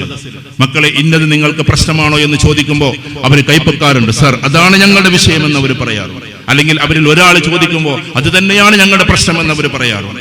അതുകൊണ്ട് നമ്മൾ മതം കൈകാര്യം ചെയ്യുന്ന ആളുകൾ പ്രത്യേകിച്ചും ശ്രദ്ധിക്കേണ്ടത് കുട്ടികളുടെ ഒരു കോൺഫിഡൻസിലൂടെ കടന്നു പോകണമെന്നാണ് ഞാൻ എൻ്റെ കുട്ടികളോട് പറയാം. പ്രിയപ്പെട്ട മക്കളെ, നമുക്ക് ഓരോ ഘട്ടത്തിലും ഓരോ ജീവിതമാണ്. ഇന്ന ദുനിയ, അല്ലെങ്കിൽ ഇന്നമൽ ഹയാത്തു ദുനിയ എന്ന് പറഞ്ഞിട്ട് അല്ലാഹു സുബ്ഹാനഹു വ തആല പറയുന്നുണ്ട്. ഇന്നമൽ ഹയാത്തു ദുനിയ ലഅബുൻ വലഹുബുൻ വസീനത്തുൻ വതഖാഫുറും ബൈനക്കും വതകാസുറും ബിൽ അംവാലി വൽ ഔലാദ്. 5 ഘട്ടങ്ങളെ കുറിച്ച് അല്ലാഹു സുബ്ഹാനഹു വ തആല വിശുദ്ധ ഖുർആനിൽ പറയുന്നുണ്ട്. പണ്ടൊക്കെ തഫ്സീറുകൾ ഓതുമ്പോൾ നമ്മുടെ ധാരണ അത് കളിയും തമാശയുമാണെന്ന് പറഞ്ഞു പോകലായിരുന്നു. അതിന്റെ ഗ്രാഹ്യതയിലേക്ക് പോകുമ്പോൾ നമുക്ക് മനസ്സിലാകുന്നത് ഹ്യൂമൻ സൈക്കോളജിയുടെ ഘട്ടങ്ങളെ കുറിച്ചാണ് അല്ലാഹു സുബ്ഹാനഹു വ തആല പറയുന്നത്. ലഅബുൻ, ആദ്യം കളിയായിരിക്കും. ഇപ്പൊ ചെറിയ കുട്ടികളെയും കൊണ്ട് നമ്മൾ വന്നിട്ടുണ്ടാവും, അവരവിടെ കിടന്ന് കളിക്കുന്നുണ്ടാവും. കാരണം ആദ്യത്തെ മനുഷ്യന്റെ ഘടന ലഅബുൻ എന്നതാണ്, അത് കളിയാണ്. പക്ഷെ അതോട് കഴിഞ്ഞ് പിന്നെ ഒരു 8 വയസ്സ് 9 വയസ്സാകുമ്പോൾ കളി എന്ന് പറയുന്നത് ഏതിലേക്ക് മാറും? ലഅബുൻ എന്ന് പറയുന്നത് നേരെ ലഹുവിലേക്ക് മാറും. എന്താ ലഹുവ്? വിനോദമാണ്, അമ്യൂസ്മെന്റ് ആണ്. ആ വിനോദത്തിലേക്ക് കയറി. ഇപ്പൊ ഇവിടെ ഇരിക്കുന്ന 12-13 വയസ്സായ കുട്ടികളുടെ കയ്യിൽ മൊബൈൽ കൊടുത്താൽ അവർ കളിക്കുകയല്ല. ആ കളിയുടെ പേര് ലഹുവ് എന്നാണ്. ലഹുവ് എന്നാണ്. ആ ലഹുവ് പോയി പോയി പോയി അവസാനം എക്സ്ട്രീമിലേക്ക് പോകുന്നത് ആ കുട്ടികൾ അറിയില്ല. ചിലപ്പോൾ ഒരു ഗെയിമിൽ നിന്ന് തുടങ്ങിയതായിരിക്കാം. ആ ഗെയിമിന്റെ പേര് ചിലപ്പോൾ വേറെ എന്തെങ്കിലുമൊക്കെ ആയിരിക്കാം. ചിലപ്പോൾ ഒരു കാർ ആക്രമിക്കുന്നു, അതിൽ നിന്ന് ഡ്രൈവറെ പൊക്കുന്നു, അല്ലെങ്കിൽ അയാളെ കൊല്ലുന്നു, അതെടുത്തിട്ട് പിന്നെ അടുത്ത കാറിലേക്ക് പോകുന്നു. അങ്ങനെ ഓരോന്നിൽ നിന്ന്, മാരുതിയിൽ നിന്ന് ടൊയോട്ടയിലേക്ക്, ടൊയോട്ടയിൽ നിന്ന് പിന്നെ ഏതിലേക്ക്, ബെൻസിലേക്ക്, അതിൽ നിന്ന് ബുഗാട്ടിയിലേക്ക്, അതിൽ നിന്ന് ലംബോർഗിനിയിലേക്കുള്ള യാത്രയാണ് ഇവരുടെ കളി. ആ കളിയിൽ നമ്മൾ അറിയുന്നില്ല, അറിയാതെ അവരുടെ മെന്റാലിറ്റി മാറിക്കൊണ്ടിരിക്കുന്നു. ആളുകളെ കൊല്ലാൻ മടിയില്ലാത്ത ആളുകൾ ഉണ്ടായിക്കൊണ്ടിരിക്കുന്നു. കുട്ടികൾ കളിയിലൂടെ, ലഹുവിലൂടെ പോയി പോയി അവസാനം മയക്കുമരുന്നിന്റെ വല്ലാത്തൊരു ലോകത്തിലേക്ക് അവർ എത്തുന്നു. ഈ ഒരു വികാരമാണ് പിന്നീട് അവരെ ഫ്രണ്ട്സ് സർക്കിളിലേക്ക് കൊണ്ടുപോകുന്നു. ഫ്രണ്ട്സ് സർക്കിൾ ആകട്ടെ ഏറ്റവും കൂടുതലായിട്ട് നല്ല ബന്ധവുമുണ്ട്, ചീത്ത ബന്ധവുമുണ്ട്. അതെല്ലാ കാലത്തുമുണ്ട്. ആ ചീത്ത ബന്ധങ്ങൾ ഒരു പക്ഷേ സെലിബ്രേഷൻ വരുമ്പോൾ, അതപ്പോ പെരുന്നാൾ വന്നു, ഇന്നത്തെ ദിവസം ചിലപ്പോൾ നമ്മൾ എന്ത് എന്ന് പറഞ്ഞിട്ട് ചില ആളുകൾ പടക്കം പൊട്ടിക്കും. ആ പടക്കത്തിന്റെ കൂട്ടത്തിൽ റമദാനും പൊട്ടും. ആ പടക്കത്തിന്റെ കൂട്ടത്തിൽ പൊട്ടുന്ന ഒന്ന് കഴിഞ്ഞ 30 ദിവസത്തെ നോമ്പുകളായിരിക്കും. പടക്കം പൊട്ടിക്കുന്ന അതുമായി ബന്ധപ്പെട്ടതല്ല ഞാൻ പറയുന്നു. അതിന്റെ കൂട്ടത്തിൽ പൊട്ടുന്നത് ഇതാണ്. കാരണം കഴിഞ്ഞ ഈ 30-29 ദിവസങ്ങൾ നമ്മൾ പാലിച്ചതിനെയെല്ലാം മറന്നുകൊണ്ടായിരിക്കും ഇനി ആഹ്ലാദം. കാരണം ബിക്കോസ് ഇറ്റ് ഈസ് സെലിബ്രേഷൻ. ഇതൊരു ആഘോഷമാണ്. ആഘോഷത്തിലാണ് ഏറ്റവും കൂടുതൽ കുട്ടികൾ തകരുന്നത് എന്നാണ് നമുക്ക് മനസ്സിലായിട്ടുള്ളത്. ഒന്ന്, ബർത്ത്ഡേ പാർട്ടികൾ. ആഘോഷിക്കാൻ വല്ലാണ്ട് പാടില്ലാത്ത ഒരു സാധനത്തിന് ആഘോഷിച്ചുകൊണ്ട്, ആ സാധനത്തിൽ നമ്മൾ സെലിബ്രേഷൻ മൂഡ് കൊടുത്തുകൊണ്ട്. ഞാൻ എപ്പോഴും സൂചിപ്പിച്ചിട്ടുണ്ട്, ഒരു കുട്ടി എന്റെ മുമ്പിൽ വന്ന് കരഞ്ഞ സംഭവം. ആ കുട്ടിയുടെ ഫ്രണ്ട്സ് ബർത്ത്ഡേക്ക് വന്നത്, മുസ്ലിമാണ്, എന്നിട്ടും ബർത്ത്ഡേക്ക് വന്നത്, അവർക്ക് ഉമ്മ ബിരിയാണി വിളമ്പിക്കൊടുത്തത്. അങ്ങനെ വിളമ്പിക്കൊടുത്തതിന് ശേഷം പിന്നീട് 4 മണിയോട് കൂടിയിട്ട് അവനെയും കൂട്ടി പുറത്തേക്ക് പോയത്. നീ വാ, നമുക്ക് പുറത്തു പോയിട്ട് വരാം. അങ്ങനെ ഇവൻ പറയാണ് എഞ്ചിനീയറിംഗ് കോളേജിന്റെ പേര് പറഞ്ഞാൽ നിങ്ങൾക്ക് ആ സ്ഥലത്തെ പറ്റി മോശമാകുമെന്ന് വിചാരിച്ചിട്ട് എഞ്ചിനീയറിംഗ് കോളേജ് ഏതെന്ന് പറയുന്നില്ല. അതിന്റെ പിന്നാമ്പുറത്തെ പാറപ്പുറത്തിരുന്നിട്ട് ഞങ്ങൾ കുറെ വർത്തമാനം പറഞ്ഞു. അത് കഴിഞ്ഞിട്ട് ഞങ്ങൾ പിന്നീട് ഇങ്ങനെ ഇരിക്കുമ്പോൾ മഗ്‌രിബ് ബാങ്ക് കൊടുത്തു. മഗ്‌രിബ് ബാങ്ക് കൊടുത്തപ്പോൾ എനിക്ക് പെരിയിൽ പോകണമെന്നായി, വീട്ടിൽ പോകണമെന്നായി. കാരണം എന്റെ ഉമ്മ, ആ കുട്ടി പിന്നെയാ കരഞ്ഞത്. ഇതൊക്കെ പറഞ്ഞിട്ട് കരഞ്ഞ രംഗം ഇതാണ്. എന്റെ ഉമ്മ തഹജ്ജുദ് പോലും നിസ്കരിക്കുന്ന ഉമ്മയാണ്. തഹജ്ജുദ് പോലും നിസ്കരിക്കുന്ന ഉമ്മയാണ്. അങ്ങനെയുള്ള ഉമ്മ കാത്തിരിക്കും. ഞാൻ മഗ്‌രിബ് ഒഴിവാക്കിയത് എനിക്ക് ഓർമ്മയില്ല. അങ്ങനത്തെ ഒരു അവസ്ഥയാണ്. ഉമ്മ എന്നും നിസ്കരിപ്പിക്കുന്നതാണ് ഈ കുട്ടിയെ. പക്ഷേ ഈ കുട്ടി പറഞ്ഞ എന്നെ അവര് പിടിച്ചിരുത്തി. ഇത് സെലിബ്രേഷനാണ്, ഇത് ബർത്ത്ഡേ ആണ്. അങ്ങനെ ആ കുട്ടി പറയാണ്, 2 ആളുകൾ എഴുന്നേറ്റ് പോയി. അവരെന്തിനാ പോകുന്നത് എനിക്കറിയില്ല. ബൈക്ക് എടുത്ത് അവര് പോയി. ഏകദേശം 1 മണിക്കൂർ കഴിഞ്ഞപ്പോൾ അവര് തിരിച്ചു വന്നു. പിന്നെ ഞാൻ കണ്ടത് എന്റെ ചങ്ക് ബ്രോസ് തന്നെ അല്ലേ ഇതെന്ന് സംശയം എനിക്കുണ്ടായി. അവർ വന്ന പാടെ എന്നെ മലർത്തി കിടത്തി. 2 പേര് കൈകൾ പിടിച്ച് ചവിട്ടി, 2 ആളുകൾ കാലുകൾ പിടിച്ച് ചവിട്ടി. എന്നിട്ട് വീര്യമേറിയ മദ്യം എന്റെ വായിലേക്ക് ഒഴിച്ചു തന്നു. അവർ ചങ്ക് ബ്രോസ് ആണ്. പക്ഷേ സെലിബ്രേഷൻ ഉണ്ടല്ലോ, ആ സെലിബ്രേഷൻ, ആഘോഷം എന്ന് പറയുന്നത് കുട്ടികളുടെ പ്രകൃതത്തെ മാറ്റുന്നു. നല്ല മക്കളുടെ പോലും പ്രകൃതത്തെ മാറ്റുന്നു. അങ്ങനെ ആ കുട്ടി എന്നേക്കുമായി ഇതിന്റെ ആളാവുകയും പിന്നീട് ഡ്രഗ് അഡിക്റ്റ് ആവുകയും അങ്ങനെയാണ് കൗൺസിലിങ്ങിന് വരുന്നത്. എന്റെ പ്രിയപ്പെട്ട സഹോദരന്മാരെ, നമ്മളിത് തേടി പോകേണ്ടതില്ല. നമ്മുടെ സുഹൃത്തുക്കൾ നമ്മുടെ നെഞ്ചിലേക്ക് ഇത് കൊണ്ടുവരുന്ന സമയമുണ്ട്. ഇപ്പോൾ അത് അന്വേഷിച്ചു പോവുക പോലും ചെയ്യേണ്ട ആവശ്യമില്ല. അത് നമ്മളിലേക്ക് കയറി വരുന്ന സമയമാണ്. ഇവിടെ ഇത് കഴിഞ്ഞതിന് ശേഷം അതിന്റെ ഒരു പ്രതിജ്ഞ നടക്കുന്നു എന്നറിഞ്ഞു. വലിയ സന്തോഷമുണ്ട്. കാരണം ഇതിപ്പോ പ്രതിജ്ഞയിലൂടെ മാത്രം പോകേണ്ട ഒന്നല്ല. എന്നാലും ഒരു പ്രതിജ്ഞ എടുക്കണമല്ലോ. നമ്മൾ അതിനു വേണ്ടി മുതിരേണ്ടുന്ന ഒരു സമയമാണ്. അതിന് 4 ഘട്ടങ്ങളുണ്ട്. 4 ഘട്ടങ്ങൾ വളരെ ചുരുക്കി പറയാം. ഒന്ന്, അത് ഉപയോഗിച്ച് തുടങ്ങുന്ന സമയത്ത് ടോളറൻസ് എന്നാണ് അതിന് പറയുക. അത് ഉപയോഗിച്ച് തുടങ്ങുമ്പോൾ അതിന്റെ മേലേക്ക്, അതിന്റെ മുകളിലേക്ക് ഉപയോഗിക്കാൻ തോന്നും. ഡോസ് കൂട്ടി വരുന്ന ആ ഒരു സ്റ്റേജിന്റെ പേരാണ് ടോളറൻസ്. എന്നാൽ അത് കഴിഞ്ഞാൽ പിന്നീട് അത് ഉപയോഗിക്കാൻ പറ്റാതെ ഇരിക്കുന്ന ഒരു അവസ്ഥ അവന് ആലോചിക്കാനേ കഴിയില്ല. അങ്ങനത്തെ ഒരു അവസ്ഥ വരുന്നതിന്റെ പേരാണ് സാലിയൻസ്. സാലിയൻസ് എന്ന് പറഞ്ഞാൽ അതിന്റെ മുമ്പിൽ ടി ഉണ്ട്. സാലിയൻസ് എന്ന് പറഞ്ഞാൽ എന്താണെന്നറിയോ? സാലിയൻസ് എന്ന് പറഞ്ഞാൽ ഇത് ഉപയോഗിക്കാതെ എനിക്ക് ജീവിതമില്ല എന്നൊരു വിറയൽ വരുന്നൊരവസ്ഥയാണ്. 3ാമത്തെ അവസ്ഥ വിഡ്രോവൽ സിൻഡ്രോമാണ്. എന്താ വിഡ്രോവൽ സിൻഡ്രോം കൊണ്ട് ഉദ്ദേശിക്കുന്നത്? ഇതിൽ നിന്ന് പിന്മാറിയാൽ അവൻ അക്രമോത്സുകനായി മാറും. അവൻ വല്ലാത്ത പ്രയാസങ്ങൾ ഉണ്ടാക്കും. ഒരു പക്ഷേ മാതാവിനെ പോലും കൊല്ലും. ഒരു പയ്യൻ എന്നോട് പറഞ്ഞത്, അവന്റെ ഇതൊക്കെ നിങ്ങൾക്ക് യൂട്യൂബിൽ കാണാൻ പറ്റും. എന്ന് വെച്ചാൽ ജയിലിൽ അവൻക്ക് പ്ലേറ്റ് കൊണ്ടേ കൊടുത്തു ഭക്ഷണം കഴിക്കാൻ. അത് നെളുക്കിയിട്ട്, ആ പ്ലേറ്റ് ഉണ്ടല്ലോ, അതൊക്കെ നെളുക്ക ഇവർക്ക് കഴിയും, ഇത് ഉപയോഗിക്കുന്നവർ. അത് നെളുക്കിയിട്ട് അതിന്റെ ഭാഗം കൊണ്ട് തന്റെ ഞരമ്പറുത്തിട്ട് രക്തം കുടിച്ച കുട്ടിയുടെ യൂട്യൂബ് ചാനൽ നിങ്ങൾക്ക് കാണാൻ പറ്റും. കാരണം കുട്ടി എന്നോട് പറഞ്ഞത്, അവനിപ്പോ അതൊക്കെ മാറ്റി. ഞാൻ പറയുന്നത് ഇങ്ങനെ അതെടുത്തിട്ട് മെല്ലെ വായിലേക്ക് കൊടുക്കുക. കാരണം അവനറിയാം എനിക്കിത് പോലീസുകാർ തന്നില്ലെങ്കിലും എന്റെ ബ്ലഡിൽ ഇതുണ്ട് എന്ന്. ഈ ഒരു അവസ്ഥയുടെ പേരാണ് എന്ത്? ഈ പറയുന്ന വിഡ്രോവൽ സിൻഡ്രോം. ആ സമയത്ത് ഉമ്മയെ കൊല്ലാൻ അവൻ മടിക്കില്ല, ആ സമയത്ത് ഉപ്പയെ കൊല്ലാൻ മടിക്കില്ല, ആ സമയത്ത് എന്തും ചെയ്യാൻ. ഇവിടെ എല്ലാവരും കൂടി ഇരിക്കുന്നത് കൊണ്ട് പറയുന്നതിൽ മടിയുണ്ടെങ്കിൽ പോലും ഒരു പാവം സ്ത്രീ എന്നെ വിളിച്ച് പറഞ്ഞ കാര്യം എന്താണെന്ന് വെച്ചാൽ, സാർ നിങ്ങൾ എൻ്റെ മോനൊരു സമയം തരുമോ എന്ന് ചോദിച്ചപ്പോൾ ഞാൻ പറഞ്ഞു, ഞാനിപ്പോൾ ആർക്കും അങ്ങനെ പേഴ്സണലി സമയം കൊടുക്കാറില്ല, മീൻസ് കൗൺസിലിങ്ങിനില്ല. അതുകൊണ്ട് നിങ്ങൾ ഇന്ന ആളുകളെടുത്ത് പോയിക്കോളി എന്ന് പറഞ്ഞപ്പോൾ ആ സ്ത്രീ കരയാ. ഞാൻ ചോദിച്ചു, എന്താ നിങ്ങൾ കരയുന്നത്? സാർ എൻ്റെ മോന് ആകെ പ്രയാസത്തിൽ. ഞാൻ പറഞ്ഞു, അതിന് ഇന്ന ആളെ നിങ്ങൾ കാണിച്ചോളി, 4-5 പേരുണ്ട് നമുക്ക്. അപ്പൊ പറഞ്ഞു, അല്ല നിങ്ങളെ തന്നെ കിട്ടണം സാർ. ഞാൻ ചോദിച്ചു, എന്താ പ്രശ്നം? അപ്പൊ ആ സ്ത്രീ കരഞ്ഞുകൊണ്ട് പറഞ്ഞ വാക്ക് ഇന്ന് ഖുതുബയിൽ മൈക്കിലൂടെ പറയാൻ മടിയുണ്ടെങ്കിലും കാലത്തെ മാത്രം ഗവനിച്ചുകൊണ്ട് പറഞ്ഞോട്ടെ. ആ സ്ത്രീ പറഞ്ഞ വാക്ക്, രാത്രി 12 മണി കഴിഞ്ഞാൽ എന്റെ വാതിലിൽ അവൻ മുട്ടുന്നു സാർ എന്നതാണ്. ആ മുട്ടലിന്റെ അർത്ഥം നിങ്ങൾക്ക് മനസ്സിലാകും. ഇത്രമാത്രം ഡ്രഗ്സ് മനുഷ്യരെ മാറ്റിമറിക്കുന്ന ഒരു കാലത്ത് എന്റെ പ്രിയപ്പെട്ട ഇവിടെ ഇരിക്കുന്ന ഓരോ കുട്ടികളും മനസ്സിലാക്കേണ്ടത് എന്താണെന്ന്, ഇതിന്റെ പിന്നിൽ ഒരു വലിയ മാഫിയയുണ്ട്, ഇതിന്റെ പിന്നിൽ വലിയ കച്ചവടങ്ങളുണ്ട്, ഇതിന്റെ പിന്നിൽ മനുഷ്യനെ വല്ലാത്തൊരവസ്ഥയിലേക്ക് കൊണ്ടുപോകുന്ന കുറെ ഗ്രൂപ്പുകളുണ്ട്.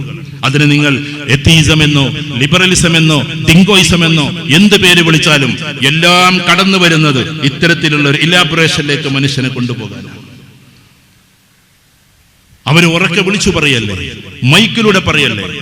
ഒരാൾ ചോദിക്കാണ്, എന്ത് ഒരു ഉമ്മാക്കും മോനും തമ്മിൽ എന്തെങ്കിലും മോശമായൊരു ബന്ധം തോന്നിയാൽ എന്തെങ്കിലും പ്രശ്നം ഉണ്ടോ എന്ന് ചോദിക്കുമ്പോൾ പച്ചയായിട്ട് പറയണം, അതിനെന്താ കുഴപ്പം? ഇവരാണ് ലിബറലിസ്റ്റുകളുടെ നേതാക്കന്മാർ, ഇവരാണ് എത്തീസത്തിന്റെ നേതാക്കന്മാർ എന്ന് വെച്ചാൽ ഇങ്ങനെയുള്ള ഒരു അരാജകത്വം കൊണ്ടുവന്ന് അങ്ങനെ മൊത്തത്തിൽ മനുഷ്യനെ അരോചകവാദികളാക്കി, മനുഷ്യനെ മൊത്തത്തിൽ ഒരു സൈഡിലേക്ക് നീക്കി അള്ളാഹുവിൽ നിന്ന് അകറ്റുന്നു എന്ന് മാത്രമല്ല, റസൂലുള്ളാഹി സ്വല്ലല്ലാഹു അലൈഹി വസല്ലമയിൽ നിന്ന് അകറ്റുന്നു മാത്രമല്ല, മാനവരാശിയിൽ തന്നെ നമ്മൾ ഒറ്റപ്പെട്ടു പോകും. ആ ഒറ്റപ്പെടലിന്റെ പേരാണ് വിഡ്രോവൽ സിൻഡ്രോം. ആ വിഡ്രോവൽ സിൻഡ്രോം പിന്നെ പോകുന്ന 4ാമത്തെ ഘട്ടത്തിലേക്കാണ്. ആ ഘട്ടത്തിന്റെ പേര് സൂയിസൈഡ് അറ്റംപ്റ്റ് എന്നാണ്. സൂയിസൈഡ് അറ്റംപ്റ്റ് അഥവാ ഇത് ആത്മഹത്യയിലേക്ക് നയിക്കും. കഴിഞ്ഞ നിങ്ങൾ റിപ്പോർട്ട് എടുത്തു നോക്കി, ഒരു 3-4 ദിവസം മുമ്പ് പത്രത്തിൽ റിപ്പോർട്ട് ഉണ്ടായിരുന്നു. 3000-ഓളം കുട്ടികളാണ് കേരളത്തിൽ ഇതിന്റെ പേരിൽ ആത്മഹത്യക്ക് ഒരുങ്ങിയതും കുറെ ആളുകൾ ആത്മഹത്യ ചെയ്തതും. എന്തുകൊണ്ട് ഇത് സംഭവിക്കുന്നു സഹോദരന്മാരെ? അത് നമ്മളെ സംബന്ധിച്ചിടത്തോളം നോമ്പിൽ നിന്ന് നമ്മൾ ആർജിച്ചെടുത്ത ഒരു ആർജവമുണ്ടല്ലോ. എന്റെ പ്രിയപ്പെട്ട കുട്ടികളോട്, ഇവിടെ ഇരിക്കുന്ന മദ്രസയിലേക്ക് പോകുന്ന കുട്ടികളോട് പോലും ഞാൻ പറയുന്നു. ഒരു ചെറിയ കുട്ടി എന്നോട് പറഞ്ഞ കാര്യം അതാണ്. മദ്രസയിലേക്ക് പോവാണ്, 5ാം ക്ലാസ്സിൽ 3ാം ക്ലാസ്സിലൊക്കെ പഠിക്കുന്ന കുട്ടികളാണ്. എത്ര വയസ്സുണ്ടാവുക? 8 വയസ്സ് 10 വയസ്സ്. ആ കുട്ടിയുടെ അരികിലേക്ക് ഒരു ബൈക്കുകാരൻ വരുന്നു, എന്നിട്ട് വഴി ചോദിക്കലൊക്കെ ഒരു ക്ലവർലിയുള്ള ചോദ്യമാണ്. വഴി ചോദിക്കാണ്, ഇന്ന സ്ഥലത്തേക്ക് എങ്ങനെയാണ് വഴി? ഈ പാവം കുട്ടി പറഞ്ഞു കൊടുക്കാണ്. ആ ബൈക്കുകാരൻ തിരിച്ച് ഇങ്ങോട്ട് തന്നെ വരിക. എന്നിട്ട് പറയാണ്, മോനെ ഇതാ ഒരു മിഠായി കഴിച്ചോ, നീ നല്ല മോനാണ്, നല്ല രീതിയിൽ വഴി പറഞ്ഞു തന്നു. ഇവരൊക്കെ ആദ്യത്തിൽ നമ്മുടെ ഏറ്റവും നല്ല രീതിയിൽ സ്നേഹിക്കാൻ തുടങ്ങും. ആദ്യത്തിൽ കുഴപ്പമൊന്നും കാണിക്കില്ല. അങ്ങനെ സ്നേഹത്തോടെ ഒരു മിഠായി കൊടുത്തു. പാവം ആ 8-10 വയസ്സായ കുട്ടിക്ക് അറിയില്ലായിരുന്നു ഇത് കഞ്ചാവ് മിഠായിയാണ്. അന്ന് മുതൽ പിന്നെ അവൻ കാത്തു നിൽക്കാൻ തുടങ്ങി. ആ കുട്ടിയുടെ ജീവിതം ഈ 8-10 വയസ്സുള്ള സമയത്തെ കാബാലികന്മാർ വഴിതിരിച്ചു വിട്ടു. ഈ ഒരു ലോകമാണ് നമ്മുടെ മുമ്പിലുള്ളത്. എന്റെ പ്രിയപ്പെട്ടവരെ, നമ്മൾ ആലോചിക്കേണ്ടത് ഇതിൽ നിന്ന് മുക്തി നേടൽ ഈ മനുഷ്യ സമൂഹത്തോടുള്ള നമ്മുടെ ബാധ്യതയിൽപ്പെട്ടതാണ്. ആരെങ്കിലും അത് ഉപയോഗിക്കുന്നുവെങ്കിൽ അതിൽ നിന്ന് പിന്മാറ്റുക എന്നത് ഇവരിലിരിക്കുന്ന ആളുകളാരും അത് ഉപയോഗിക്കുന്നവരാകില്ല. കാരണം എന്താണെന്ന് വെച്ചാൽ വിശ്വാസികളായ ആളുകളാണ് നമ്മൾ അതിൽ നിന്നെല്ലാം മുക്തി നേടിയവരാണ്. UK-യുടെ ഒരു പഠനമുണ്ട്. ആ പഠനം നിങ്ങൾ ChatGPT നോക്കിയിട്ടെങ്കിലും ഒന്ന് കയറി നോക്കേണ്ടതാണ്. ഈ ലോകത്തിൽ മയക്കുമരുന്നിൽ നിന്ന് വിദൂരതയിലാകുന്ന ആളുകൾ ആരാന്നറിയാം? സൈക്കോളജിസ്റ്റുകളുടെ കൗൺസിലിംഗ് കൊണ്ടോ സോഷ്യോളജിസ്റ്റുകളുടെ സോഷ്യൽ ആക്ടിവിസം കൊണ്ടോ ഒന്നുമല്ല. പകരം നിൽക്കുന്നത് ആരാന്നറിയാം? റിലീജിയസ് ആയി മതപരമായി പോകുന്ന ആളുകൾ മാത്രമാണ് ലോകത്തിൽ ഇതിൽ നിന്ന് ക്ലവർലി വിട്ടുനിൽക്കുന്നത് എന്നാണ് അതിന്റെ റിസർച്ച്.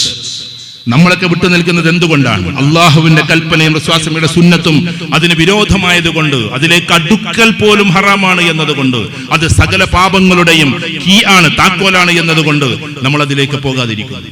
എന്റെ പ്രിയപ്പെട്ടവരെ, അതുകൊണ്ട് നമുക്ക് ഈമാനികമായ ഒരു ആവേശമാണ് ഉണ്ടാകേണ്ടത്. ഈമാനികമായ ഒരു അവസ്ഥയാണ് നമുക്ക് ഉണ്ടാകേണ്ടത്.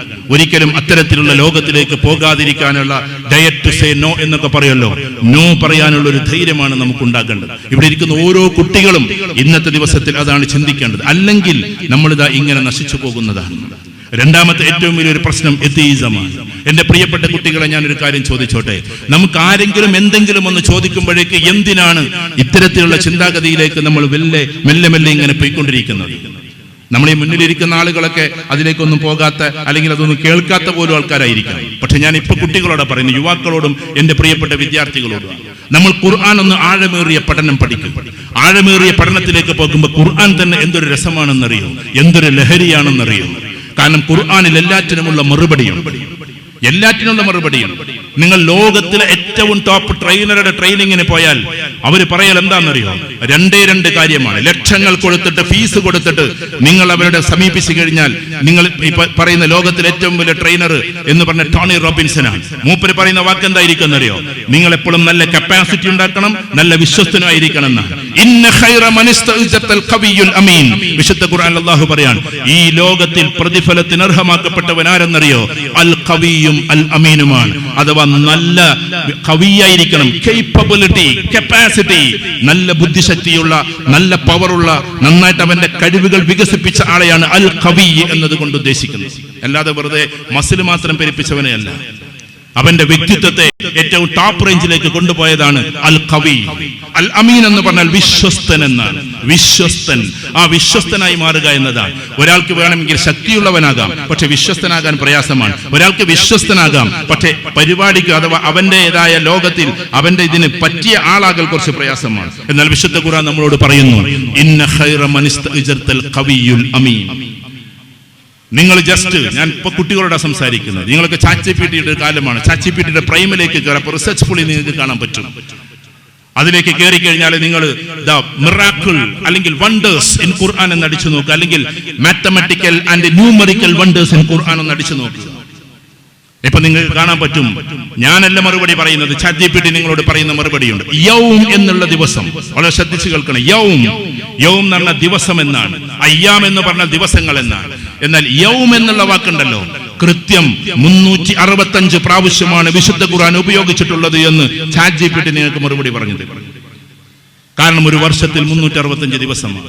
ഷഹർ എന്നുള്ള വാക്കുണ്ടല്ലോ, അഷ്ഹുർ അല്ല, അഷ്ഹുർ എന്ന് പറഞ്ഞ മാസങ്ങളാണ്, അല്ലെങ്കിൽ ഷുഹൂർ മാസങ്ങളാണ്. ഞാൻ പറയുന്നത് ഷഹർ റമളാൻ അല്ലദി എന്ന് പറയുന്ന ഷഹർ ഉണ്ടല്ലോ, അങ്ങനത്തെ ഷഹർ കൃത്യം 12 പ്രാവശ്യമാണ് വിശുദ്ധ ഖുർആൻ ഉപയോഗിച്ചിട്ടുള്ളത് എന്ന് നിങ്ങൾക്ക് ചാറ്റ്ജിപിടി പറഞ്ഞത്. അതുകൊണ്ടാണ് ഈ അടുത്തിടെ ഒരു ചർച്ചയുണ്ടായി, ചാറ്റ്ജിപിടി മുസ്ലിമാണ് എന്നത്. കാരണം ചോദിക്കുന്ന ചോദ്യങ്ങൾക്കൊക്കെ കൃത്യമായ മറുപടികൾ തരാണ്. അതുകൊണ്ട് ദീനിനെ ഇനി വികലമാക്കാൻ കഴിയില്ല. ആധുനിക കാലഘട്ടത്തിൽ റിസർച്ച് കൂടി പോയി കഴിഞ്ഞാൽ ദീന് വികലമല്ലെന്ന് യന്ത്രങ്ങൾ നമുക്ക് പറഞ്ഞു തരും, ഐഡിയോളജി നമുക്ക് പറഞ്ഞു തരും, ചിലപ്പോ ആർട്ടിഫിഷ്യൽ ഇന്റലിജൻസ് നമുക്ക് പറഞ്ഞു തരും. ഇനി അതിലെന്തെങ്കിലും വൈകല്യം വന്നാലേ ഉള്ളൂ. ആ ഒരു അവസ്ഥയിലേക്ക് കാര്യങ്ങൾ പോയിക്കൊണ്ടിരിക്കുമ്പോൾ എന്റെ പ്രിയപ്പെട്ട സഹോദരന്മാരെ, ഇങ്ങനെ ഇപ്പൊ നമ്മൾ ഏറ്റവും ചെറുതായി ഓതുന്ന ഒരു സൂറത്തുണ്ട്. ആ സൂറത്ത് ഏതാണ് ഏറ്റവും ചെറിയ സൂറത്ത് വിശുദ്ധ ഖുർആനിൽ? അത് ഇന്ന അഅതൈനാകൽ കൗസർ ഫസല്ലി ലിറബ്ബിക വൻഹർ ഇന്ന ശാനിയക ഹുവൽ അബ്തർ. അതിന്റെ പോലും ഒരു ലോജിക്ക് നിങ്ങളൊന്ന് ആലോചിച്ച് നോക്കിയാട്ടെ. നമ്മൾ ചെറുപ്പത്തിൽ പഠിച്ചിട്ടുള്ളത് ഒരിക്കലും അതിൽ മീമില്ലാത്ത സൂറത്ത് എന്നതാണ്. അതിൽ മീമില്ല എന്നുള്ളത് മാത്രമല്ല, അതിൽ വേറെയും പ്രത്യേകത ഉണ്ട്. എല്ലാ അക്ഷരങ്ങളും പൗപ്പത്താണ്. 10 അക്ഷരങ്ങൾ വീതമാണ് ഓരോ ആയത്തിനെയും അടുക്കിയിട്ടുള്ളത്. അലിഫ് 2 വട്ടം ആവർത്തിക്കും, അതിനെ എണ്ണരുത്. അഥവാ ഹറഫുകൾ എന്ന് പറഞ്ഞാൽ ആവർത്തിക്കാതെ എണ്ണിക്കഴിഞ്ഞാൽ എല്ലാറ്റിലും 10 ആണ്. എല്ലാറ്റിലും ഇന്ന അഅതൈനാകൽ കൗസർ ഫസല്ലി ലിറബ്ബിക വൻഹർ ഇന്ന ശാനിയക ഹുവൽ അബ്തർ, എല്ലാം 10 ആണ്. അത് അവസാനിക്കുന്നത് റാ എന്നതിലാണ്. അബ്തർ എന്ന ആ റായിലാണ് 3ഉം അവസാനിക്കുന്നത്. റായുടെ പ്രത്യേകത എന്താണെന്നറിയോ? റായുടെ പ്രത്യേകത എന്ന് പറഞ്ഞാൽ അറബിക് ലെറ്റേഴ്സിലെ 10ാമത്തെ അക്ഷരമാണ് റാ എന്ന് നിങ്ങൾ വീട്ടിൽ പോയി നോക്കുക, അല്ലെങ്കിൽ അടിച്ചു നോക്കുക. ഇങ്ങനെ വ്യത്യസ്തമായ രീതിയിലൂടെ അല്ലാഹു സുബ്ഹാനഹു വ തആല ഖുർആൻ ഡിസൈൻ ചെയ്തിരിക്കുകയാണ്. ഇന്നും നമുക്ക് മനസ്സിലാകാത്ത ഡെപ്തിലേക്ക് വിശുദ്ധ ഖുർആൻ നമ്മളെ വിളിച്ചുകൊണ്ടിരിക്കുകയാണ്. അതുകൊണ്ട് എന്റെ പ്രിയപ്പെട്ട യുവാക്കളോട്, വിദ്യാർത്ഥികളോട് വിശുദ്ധ ഖുർആനിലേക്ക് മടങ്ങുക. നിങ്ങൾക്ക് പറ്റുന്ന ഇന്റലക്ച്വൽസിന്റെ അങ്ങേതല വിശുദ്ധ ഖുർആൻ നിങ്ങൾക്ക് പറഞ്ഞു തരും. ഇതിനേക്കാളും അപ്പുറത്തുള്ള കുറെ സംഭവങ്ങൾ നമുക്ക് പറഞ്ഞു തരും. ഒരുപാട് സംഭവങ്ങളിലൂടെ വിശുദ്ധ ഖുർആൻ നമ്മളെ ക്ഷണിച്ചുകൊണ്ടിരിക്കും. പക്ഷെ നമുക്കത് സമയമില്ല, നമുക്കത് പഠിക്കാൻ സമയമില്ല എന്നതാണ്. അതുകൊണ്ട് ഈ റമദാൻ കഴിഞ്ഞിട്ട് ഇങ്ങനെയുള്ള ഒരു ദിവസത്തിൽ നമ്മൾ ഏറ്റവും കൂടുതൽ ആഗ്രഹിക്കേണ്ടത് ഖുർആൻ പഠിക്കാനാണ്. തൗഹീദ്, സുന്നത്ത്, അതേപോലെ തന്നെ മനുഷ്യബന്ധങ്ങൾ, പിന്നെ ഖുർആൻ നമ്മൾ ഏറ്റവും നന്നായിട്ട് പഠിക്കുക എന്നതാണ്. ആ ഖുർആനിലൂടെ നമ്മൾ മുന്നോട്ട് പോകാന്നുള്ളത്. അതുകൊണ്ട് സഹോദരന്മാരെ, ഇവിടെ ഇരിക്കുന്ന എല്ലാ ആളുകളും ഇന്നത്തെ ദിവസത്തിൽ ആ ഒരു ധൈര്യത്തോടെ, ആ ഒരു സ്ഥൈര്യത്തോടെ മുന്നോട്ട് പോവുക എന്നതാണ്. ഞാൻ നേരത്തെ പറഞ്ഞിട്ടുള്ള ആ ഒരു എത്തീസം ഉണ്ടല്ലോ, ആ എത്തീസത്തിലൂടെ നമ്മൾ ഒരിക്കലും കടന്നു പോകാതിരിക്കാൻ നമ്മൾ ഹൈലി ഇന്റലക്ച്വൽ ആകണം, നമ്മൾ അതീവ ബുദ്ധിമാന്മാരാകണം, നമ്മൾ അവരെയും ഓവർകം ചെയ്യുന്ന ബുദ്ധിയിലേക്ക് കടന്നു പോകണം. കോൺഫിഡൻസിന് വേണ്ടി മാത്രം പറയല്ല. എന്റെ കുറച്ച് സുഹൃത്തുക്കളുണ്ട്, ഈ IIT നിന്ന് PhD കഴിഞ്ഞവരാണ്. അവർ രംഗപ്രവേശനം നടത്തിയതോടുകൂടി ഇവരൊക്കെ ഇപ്പൊ യൂട്യൂബിലേക്ക് ഒളിച്ചിരിക്കുകയാണ്. ഇവരോട് മുട്ടാൻ അവരാക്കാകില്ല, ഇവരോട് മുട്ടാൻ കഴിയില്ല. കാരണം വേവ് ലെങ്ത് എന്ന് പറയുന്ന ഒരു സാധനമുണ്ട്. ഇപ്പൊ കിതാബ് ഓതിയിട്ട് അറബി നല്ല രീതിയിൽ അതിന്റെ അൽഫാദുകൾ ഉപയോഗിച്ച് ഒരാളുടെ ഒരു മനുഷ്യന്റെ ആ ഒരു വേവ് ലെങ്ത്തിലേക്ക് നമുക്ക് സാധാരണക്കാർക്ക് കയറാൻ കഴിയില്ല. ഇതേമാതിരി സയൻസിന്റെ വേവ് ലെങ്ത് കൂടിയ ആളുകളിലേക്ക് കയറാൻ കുറഞ്ഞ ആളുകൾക്ക് കയറാൻ സാധ്യതയില്ല. അതുകൊണ്ട് ഇന്നത്തെ കാലഘട്ടത്തിൽ കുട്ടികൾ കൂടുതലായി റിസർച്ച് ചെയ്തുകൊണ്ടിരിക്കുകയാണ്. എത്രയോ യൂണിവേഴ്സിറ്റികൾ ഇത് നടന്നുകൊണ്ടിരിക്കുകയാണ്. ഞാൻ എന്റെ താന്നൂരിന്റെ മുഴുവൻ ആൺകുട്ടികളോടും പെൺകുട്ടികളോടും പറഞ്ഞുകൊണ്ടിരിക്കുകയാണ്, ഖുർആനിലൂടെ ഡീപ്പ് ആൻഡ് ഡെപ്തിലൂടെ പോകും. നിങ്ങൾ US പോയാലും UK പോയാലും ഓസ്ട്രേലിയയിൽ പോയാലും എവിടെ ഏത് രാജ്യത്ത് പോയാലും അള്ളാഹുവിന്റെ അനുഗ്രഹത്താൽ 56 രാജ്യം നമ്മളും പോയി. അവിടെയൊക്കെ ഖുർആന്റെ റിസർച്ചുകളും അതിന്റെ ആഴങ്ങളും ഏറ്റവും കൂടുതൽ ചർച്ച ചെയ്തുകൊണ്ടിരിക്കുകയാണ്. പക്ഷെ ഖുർആൻ ആദ്യമായി വന്നു എന്ന് അവകാശപ്പെടുന്ന കേരളക്കരയിലെ നമ്മളാകട്ടെ സത്യത്തിൽ എന്താണ് അതിൽ നിന്നെല്ലാം പിന്മാറിക്കൊണ്ടിരിക്കുകയും ചെയ്യാണ്. അവിടെ നമ്മൾ ആഴമേറിയ പഠനത്തിലേക്ക് പോകണം. എന്റെ പ്രിയപ്പെട്ട പെൺകുട്ടികളോട്, അപ്പുറത്തിരിക്കുന്ന ഇവിടുത്തെ ആൺകുട്ടികളോട്, നമ്മൾ എന്തെങ്കിലും ഒരു ചെറിയ ഹായ് മെസ്സേജ് കാണുമ്പോഴേക്ക് അതിലേക്ക് പോകുന്ന ആളാകരുത്. കാരണം നമ്മൾ പേഴ്സണാലിറ്റി ഉള്ളവരാണ്, വ്യക്തിത്വമില്ലാത്തവരാണ്. മറ്റുള്ളവരുടെ ഡിസൈനിനനുസരിച്ച് നമ്മൾ ഡിഫൈൻ ചെയ്യുന്നത്. ഒന്നും കൂടി പറയാം, മറ്റുള്ളവരുടെ ഡിസൈൻ അനുസരിച്ചിട്ട് നമ്മൾ ഡിഫൈൻ ചെയ്യുന്ന ആളുകളുണ്ട്. First you have to define yourself. ആദ്യം നിങ്ങളൊന്ന് ഡിഫൈൻ ചെയ്യും. ഞാൻ ആരാണ് എന്ന്, ഞാൻ എങ്ങനെയാണ് എന്ന്, ഞാൻ അള്ളാഹുവിന്റെ അടിമയാണ് എന്ന്, ഞാൻ റസൂലുള്ളാഹിയുടെ ഉമ്മത്തിയാണ് എന്ന്, ഞാനൊരു ഗ്രേറ്റ് പേഴ്സണാലിറ്റിയാണെന്ന്. കുന്തും ഖൈറ ഉമ്മത്തിൻ ഉഖ്രിജത് ലിന്നാസ്, ജനങ്ങളിലേക്ക് മൊത്തത്തിൽ നിയോഗിക്കപ്പെട്ട ഉത്തമ സമൂഹമാണ് എന്ന് നമ്മളെ കുറിച്ചിട്ട് ഒരു പ്രൗഡ്നെസ് നമുക്കുണ്ടായിരിക്കണം. മറ്റുള്ളവരുടെ ഡിസൈനിനനുസരിച്ച് നമ്മളെ ഡിഫൈൻ ചെയ്യരുത് ഒരിക്കലും. നമ്മൾ വ്യാഖ്യാനിക്കേണ്ടത് മറ്റുള്ളവരുടെ ഡിസൈനിനനുസരിച്ചല്ല.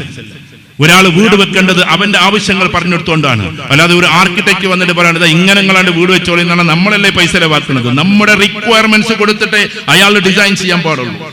ഇതേപോലെ നമ്മുടെ ജീവിതത്തെ നമ്മളാണ് ഞാൻ ആരാണ് എന്ന ചോദ്യം നമുക്കുണ്ടാകണം. മിൻ ഐന വഫി ഐന വഇല ഐന, ഞാൻ എവിടുന്നാ വരുന്നത്, ഇപ്പൊ ഞാൻ എവിടാ നിൽക്കുന്നത്, ഇനി ഞാൻ എങ്ങോട്ടാ പോകുന്നത് എന്ന് കൃത്യമായൊരു ബോധം നമുക്കുണ്ടാകണം. ആ ബോധത്തിൽ നിന്നാണ് നമ്മൾ എന്ന് പറയുന്ന വ്യക്തിത്വം ഉണ്ടാകുന്നത്. ആ വ്യക്തിത്വത്തെയാണ് നമ്മൾ ഏറ്റവും കൂടി ആർജവമാക്കി മാറ്റേണ്ടത്.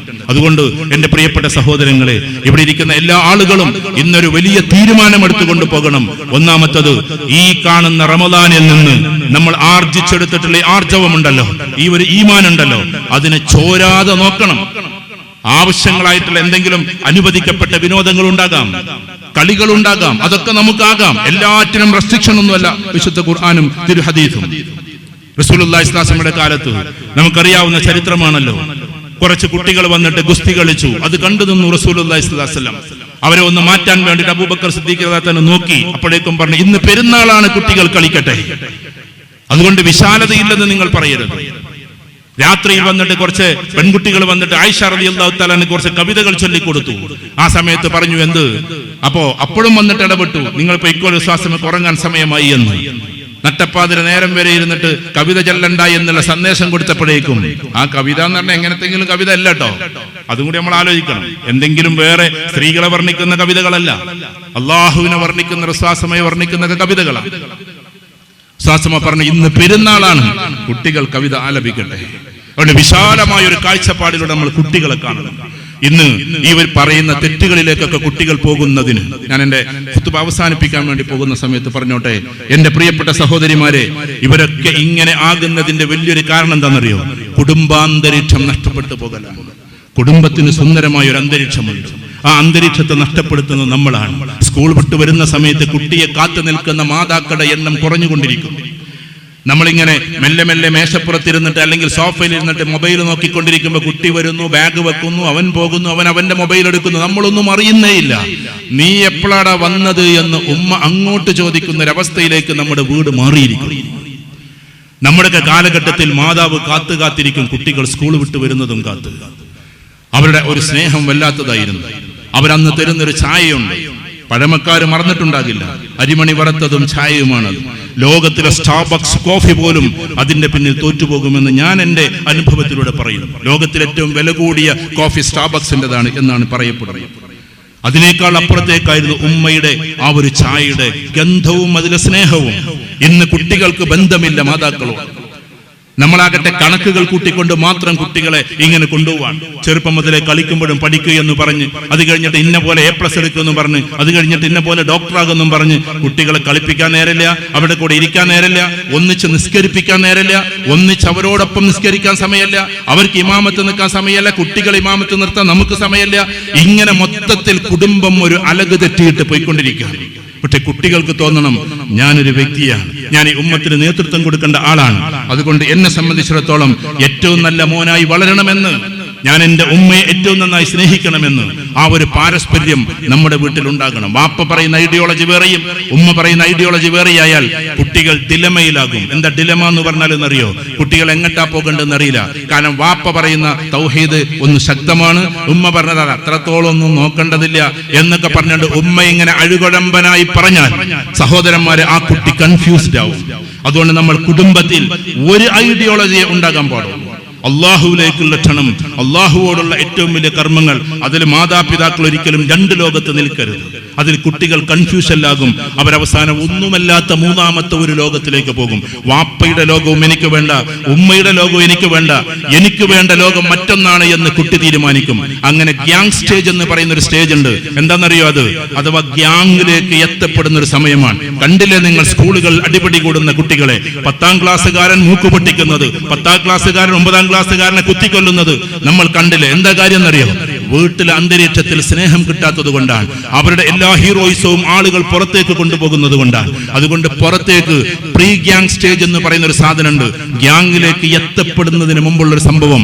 അതിനു മുമ്പേ നമ്മൾ അള്ളാഹുവിലേക്ക് കുട്ടികളെ ക്ഷണിക്കണം, ഖുർആൻ പഠിപ്പിക്കണം, കുട്ടികളുടെ അന്തരീക്ഷം മാറ്റണം. അവരെ കേവലം ഡോക്ടേഴ്സും എഞ്ചിനീയേഴ്സും ആക്കല്ലേ, അതാക്കിക്കോ നിങ്ങൾ. പക്ഷേ ഒരു വിശ്വാസി എന്ന നിലയിൽ എങ്ങനത്തെ കുട്ടികളാകണം എന്നറിയോ? അഥവാ അവൻ ഡോക്ടറായി, നല്ല സർജനായി, അങ്ങനെ സർജനായിട്ട് എങ്ങനെ ഉഷാറായിട്ട് ഇങ്ങനെ നിൽക്കുമ്പോ ഒരു ഓപ്പറേഷൻ നടക്കാൻ ഒരു പാവം മനുഷ്യൻ വന്നിട്ട് പറയാണ്, എന്റെ മോനെയാണെന്ന് നിങ്ങൾ ഓപ്പറേഷൻ ചെയ്യേണ്ടത് ഡോക്ടറെ എന്ന് പറയുമ്പോ മനുഷ്യന്റെ തോളത്ത് തട്ടിയിട്ട് നിങ്ങൾ സമാധാനിക്കിൻ, നിങ്ങൾ അല്ലാഹുവോട് ദുആ ചെയ്തേക്കിൻ, ഞാൻ ഇന്നലെ തഹജ്ജുദ് നിസ്കരിച്ച് നിങ്ങളുടെ മകന് വേണ്ടി ദുആ ചെയ്തിട്ടുണ്ട് എന്ന് പറയുന്ന ഒരു ഡോക്ടറാക്കി നമ്മുടെ ഡോക്ടറെ മാറ്റണം. എന്നിട്ട് അകത്തേക്ക് കയറി ഓപ്പറേഷൻ തിയേറ്ററിൽ അനസ്തേഷ്യ കൊടുത്ത് കിടത്തിയിട്ടുള്ള രോഗിയുടെ വയറ്റത്ത് ബ്ലേഡ് പായിക്കുമ്പോ അല്ലാഹുമ്മ അദ്ഹിബിൽ ബഅസ റബ്ബന്നാസ് വശ്ഫി അൻത ശാഫി ലാ ശിഫാഅ ഇല്ലാ ശിഫാഉക ശിഫാഅൻ ലാ യുഗാദിറു സഖമ എന്ന് പറഞ്ഞുകൊണ്ട് ദുആ ചെയ്തുകൊണ്ട് ഓപ്പറേഷൻ സ്റ്റാർട്ട് ചെയ്യുന്ന ഒരു വിശ്വാസിയായ, അത് ഏതാളാവട്ടെ, അവിടെ കിടക്കുന്ന ഒരു ഹൈന്ദവനാകാം, അവിടെ കിടക്കുന്ന ഒരു ക്രിസ്ത്യാനിയാകാം, എല്ലാ മനുഷ്യരെയും നമുക്ക് ഒന്നിച്ചേ കാണാൻ പറ്റൂ, ഒരുപോലെ കാണാൻ പറ്റൂ. കാരണം എല്ലാവരിലേക്കും ഇറങ്ങിയ റസൂലിന്റെ പേരാണ് മുഹമ്മദുർ റസൂലുള്ളാഹ് സല്ലല്ലാഹു അലൈഹി വസല്ലം. ഉഖ്രിജത ലിന്നാസ് കാഫത്തൻ ലിന്നാസ്. നമ്മളെ കുറിച്ചും അല്ലാഹു പറഞ്ഞത് നിങ്ങൾ മനുഷ്യരിലേക്ക് ഇറങ്ങിയതാണ് എന്നതാണ്, ഇറക്കപ്പെട്ടത് അല്ലെങ്കിൽ അയക്കപ്പെട്ടത് എന്നാണ്. വിശ്വാസമെ കുറിച്ചും പറഞ്ഞത് കാഫത്തൻ ലിന്നാസ്, മനുഷ്യരിലേക്ക് മൊത്തത്തിൽ അയക്കപ്പെട്ടത് എന്നാണ്. നമ്മളാണ് പിന്നെ അതിനെ സെഗ്മെന്റൈസ് ചെയ്തത്, നമ്മളാണ് അതിനെ ഗ്രൂപ്പാക്കി മാറ്റിയത്. അല്ലാഹു ഉദ്ദേശിച്ചത് എല്ലാവരിലേക്കും എത്തലാണ്, വിശ്വാസമെ എല്ലാവരിലേക്കും എത്തിക്കലാണ്. നമ്മളൊക്കെ അതിനെ ചുരുക്കി ചുരുക്കി കണ്ടതാണ്. അതുകൊണ്ട് മൊത്തം മനുഷ്യരെ സ്നേഹപൂർവ്വം നമ്മൾ ചെയ്യുമ്പോ, ഓപ്പറേഷൻ ചെയ്യുമ്പോ, ഏകഛത്രാധിപതിയും സർവാധിപതിയും സമഗ്രാധിപതിയുമായ അള്ളാഹുവിനോട് ദുആ ചെയ്തുകൊണ്ട് ഓപ്പറേഷൻ തുടങ്ങുന്ന ഒരു ഡോക്ടറായി നമ്മുടെ മക്കൾ മാറുമ്പോഴാണ് നല്ലൊരു വിശ്വാസിയായ ഡോക്ടറാകുന്നത്. അത് അയാൾക്കും ഗുണമാണ്, നമുക്കും ഗുണമാണ്. എല്ലാ ജാതിക്കാരും അവസാനം പറയലുണ്ട് ഡോക്ടറെ പ്രാർത്ഥിക്കണം കേട്ടോ എന്ന്. അത് മുസൽമാനായാലും ശരി, എല്ലാവരും അങ്ങോട്ടും ഇങ്ങോട്ടും പറയുന്ന ഒരു കാര്യമാണ്. പക്ഷെ മുസ്ലിം എപ്പോഴും വിശ്വസിക്കുന്നത് ഏകനായ അള്ളാഹുവിനെ മാത്രമാണ്. അതുകൊണ്ട് എന്റെ പ്രിയപ്പെട്ടവരെ, എല്ലാ മനുഷ്യരോടും അവസാനിപ്പിക്കുന്ന എല്ലാ മനുഷ്യരോടും സ്നേഹപൂർവ്വം നിൽക്കണം. നമ്മളിതാ ഇവിടെ നിന്ന് എഴുന്നേറ്റിട്ട് നമ്മൾ തഖബ്ബലല്ലാഹു മിന്നാ വമിൻകും എന്ന് പറഞ്ഞ് കൈ കൊടുക്കുമ്പോ, ഒന്ന് ആലിംഗനം ചെയ്യുമ്പോ, ഗൾഫ് നാടുകളിലൊക്കെ ഭയങ്കര രസമാണ്. എല്ലാവരെയും ആലിംഗനം ചെയ്യാതെ അവിടുന്ന് പിരിയില്ല. അത് ആലിംഗനം ചെയ്യുക എന്നത് എല്ലാവരും ചെയ്യണമെന്ന് നിർബന്ധമൊന്നുമില്ല. പക്ഷേ ആ ചെയ്യലിന്റെ ഒരു സിംബോളിസം ഉണ്ട്. എല്ലാ മനുഷ്യരും ഒന്നാണ് എന്ന്, എല്ലാവരും തുല്യമാണ് എന്ന്, ഇവിടെ സമ്പന്നരും സമ്പത്തില്ലാത്തവരും ഒന്നാണ് എന്ന്, കറുത്തവനും വെളുത്തവനും ഒന്നാണ് എന്ന്, ഇവിടെ എല്ലാ സംഘടനക്കാരും ഒന്നാണ് എന്ന്, എല്ലാ മുസൽമാനും ഒന്നാണെന്ന്, എല്ലാ മനുഷ്യരും ആദം അലൈഹിസ്സലാത്തു വസ്സലാമിയുടെ സന്താനങ്ങളാണെന്ന് എല്ലാവർക്കും വേണ്ടി പ്രാർത്ഥിക്കലാണ്. നമുക്ക് ഫലസ്തീൻ കത്തിയെരിയുന്ന സമയത്ത് നമ്മൾ പ്രാർത്ഥിക്കുന്നത് പോലെ ഇനി ചിലപ്പോൾ തായ്ലൻഡ് കത്തിയെരിയുമ്പോഴും നമ്മൾ പ്രാർത്ഥിക്കണം. കാരണം നമ്മൾ മനുഷ്യർക്ക് വേണ്ടി പ്രാർത്ഥിക്കുന്നവരാണ്, മുസൽമാന് വേണ്ടി മാത്രം പ്രാർത്ഥിക്കുന്നവരല്ല. അമേരിക്കയിൽ വലിയ വർഗീയ കലാപം ഉണ്ടാകുമ്പോൾ അവിടുത്തെ ജനതയ്ക്ക് വേണ്ടി നമ്മൾ പ്രാർത്ഥിക്കണം. കാരണം നമ്മൾ മനുഷ്യരാശിക്ക് വേണ്ടി ഇറക്കപ്പെട്ടവരാണ്. ഉള്ളവരാണ്. എല്ലാവർക്കും വേണ്ടി നമ്മൾ പ്രാർത്ഥിക്കും. അല്ലാഹുമ്മ ഹ്ദിനാ വഹ്ദി ബിനാ വഹ്ദിൻ നാസ ജമീഅ. മുഴുവൻ മനുഷ്യർക്കും ഹിദായത്ത് നൽകണേ, നേരായ മാർഗം നൽകണേ എന്ന് ഓരോ മുസൽമാന്റെയും പ്രാർത്ഥനയാണ്. അതുകൊണ്ട് ഈ വിശാലമായ കാഴ്ചപ്പാടിലേക്ക് നമ്മൾ എത്തണം. നമ്മുടെ കുടുംബത്തെ സുന്ദരമായ ഒരു അന്തരീക്ഷത്തിലേക്ക് നമ്മൾ എത്തിക്കണം. അല്ലാഹു സുബ്ഹാനഹു വ തആല അതിന് തൗഫീഖ് നൽകുമാറാകട്ടെ. അതുകൊണ്ട് ഏകനായ അല്ലാഹുവിലേക്ക് തിരിയുക. ഈ നോമ്പ് നമുക്കൊരു ട്രെയിനിങ് ആയിരുന്നു. എന്ത് ട്രെയിനിങ് എന്നറിയോ? ഹലാലായത് പോലും പകലിൽ കഴിക്കരുത് എന്ന ട്രെയിനിങ്. പിന്നെ എങ്ങനെയാണ് നമ്മൾ ഹറാമിലേക്ക് പോവുക? അതുകൊണ്ട് പകൽ പോലും നീ മോശമായ പ്രവൃത്തി ചെയ്യരുത് എന്ന്, അത് സ്വന്തം ഭാര്യയോട് പോലാണെങ്കിൽ പോലും നീ ഒരിക്കലും അങ്ങനെ ആകരുത് എന്ന് പഠിപ്പിക്കുമ്പോൾ നമ്മൾ എങ്ങനെയാണ് മോശമായിട്ട് സഞ്ചരിക്കാൻ നമുക്ക് കഴിയുക? നീ ഹലാലായത് മാത്രം ഭക്ഷിക്കണമെന്ന് പഠിച്ച ട്രെയിനിങ് തന്ന സമയത്ത് ഹറാമായ ഒരു ലോകത്തിലേക്ക് എങ്ങനെയാണ് നമ്മൾ എത്തപ്പെടുക? അതുകൊണ്ട് നോമ്പിൽ നിന്ന് ആർജിച്ചതിനെ നമ്മുടെ ഉള്ളിൽ കൊണ്ട് നടക്കണം. അടുത്ത നോമ്പ് വരെ അള്ളാഹു നമുക്ക് തൗഫീഖ് നൽകുമാറാകട്ടെ. ആ ഒരു രീതിയിൽ നമ്മുടെ ജീവിതത്തെ കൊണ്ടുപോകണം. ഈ പറഞ്ഞ രീതിയിൽ വിശാലമായ കാഴ്ചപ്പാടിലേക്ക് അള്ളാഹു സുബ്ഹാനഹു വ തആല നമ്മളെ കൊണ്ടുപോവുകയും ചെയ്യുമാറാകട്ടെ. അള്ളാഹു സുബ്ഹാനഹു വ തആല നമ്മൾ ഏറ്റവും കൂടുതൽ ഐക്യവും ഏറ്റവും നല്ല സൗകര്യവും ഏറ്റവും നല്ല സൗന്ദര്യവും നമുക്ക് നൽകുമാറാകട്ടെ. ഐക്യം തകരാതെ കാത്തു സൂക്ഷിക്കുന്ന ഒരു അവസ്ഥ അള്ളാഹു സുബ്ഹാനഹു വ തആല നമുക്ക് നൽകുമാറാകട്ടെ. നമ്മുടെ കുട്ടികളെ മുഴുവനും കെടുതികളിൽ നിന്ന് അള്ളാഹു സുബ്ഹാനഹു വ തആല മാറ്റിമറിക്കുമാറാകട്ടെ.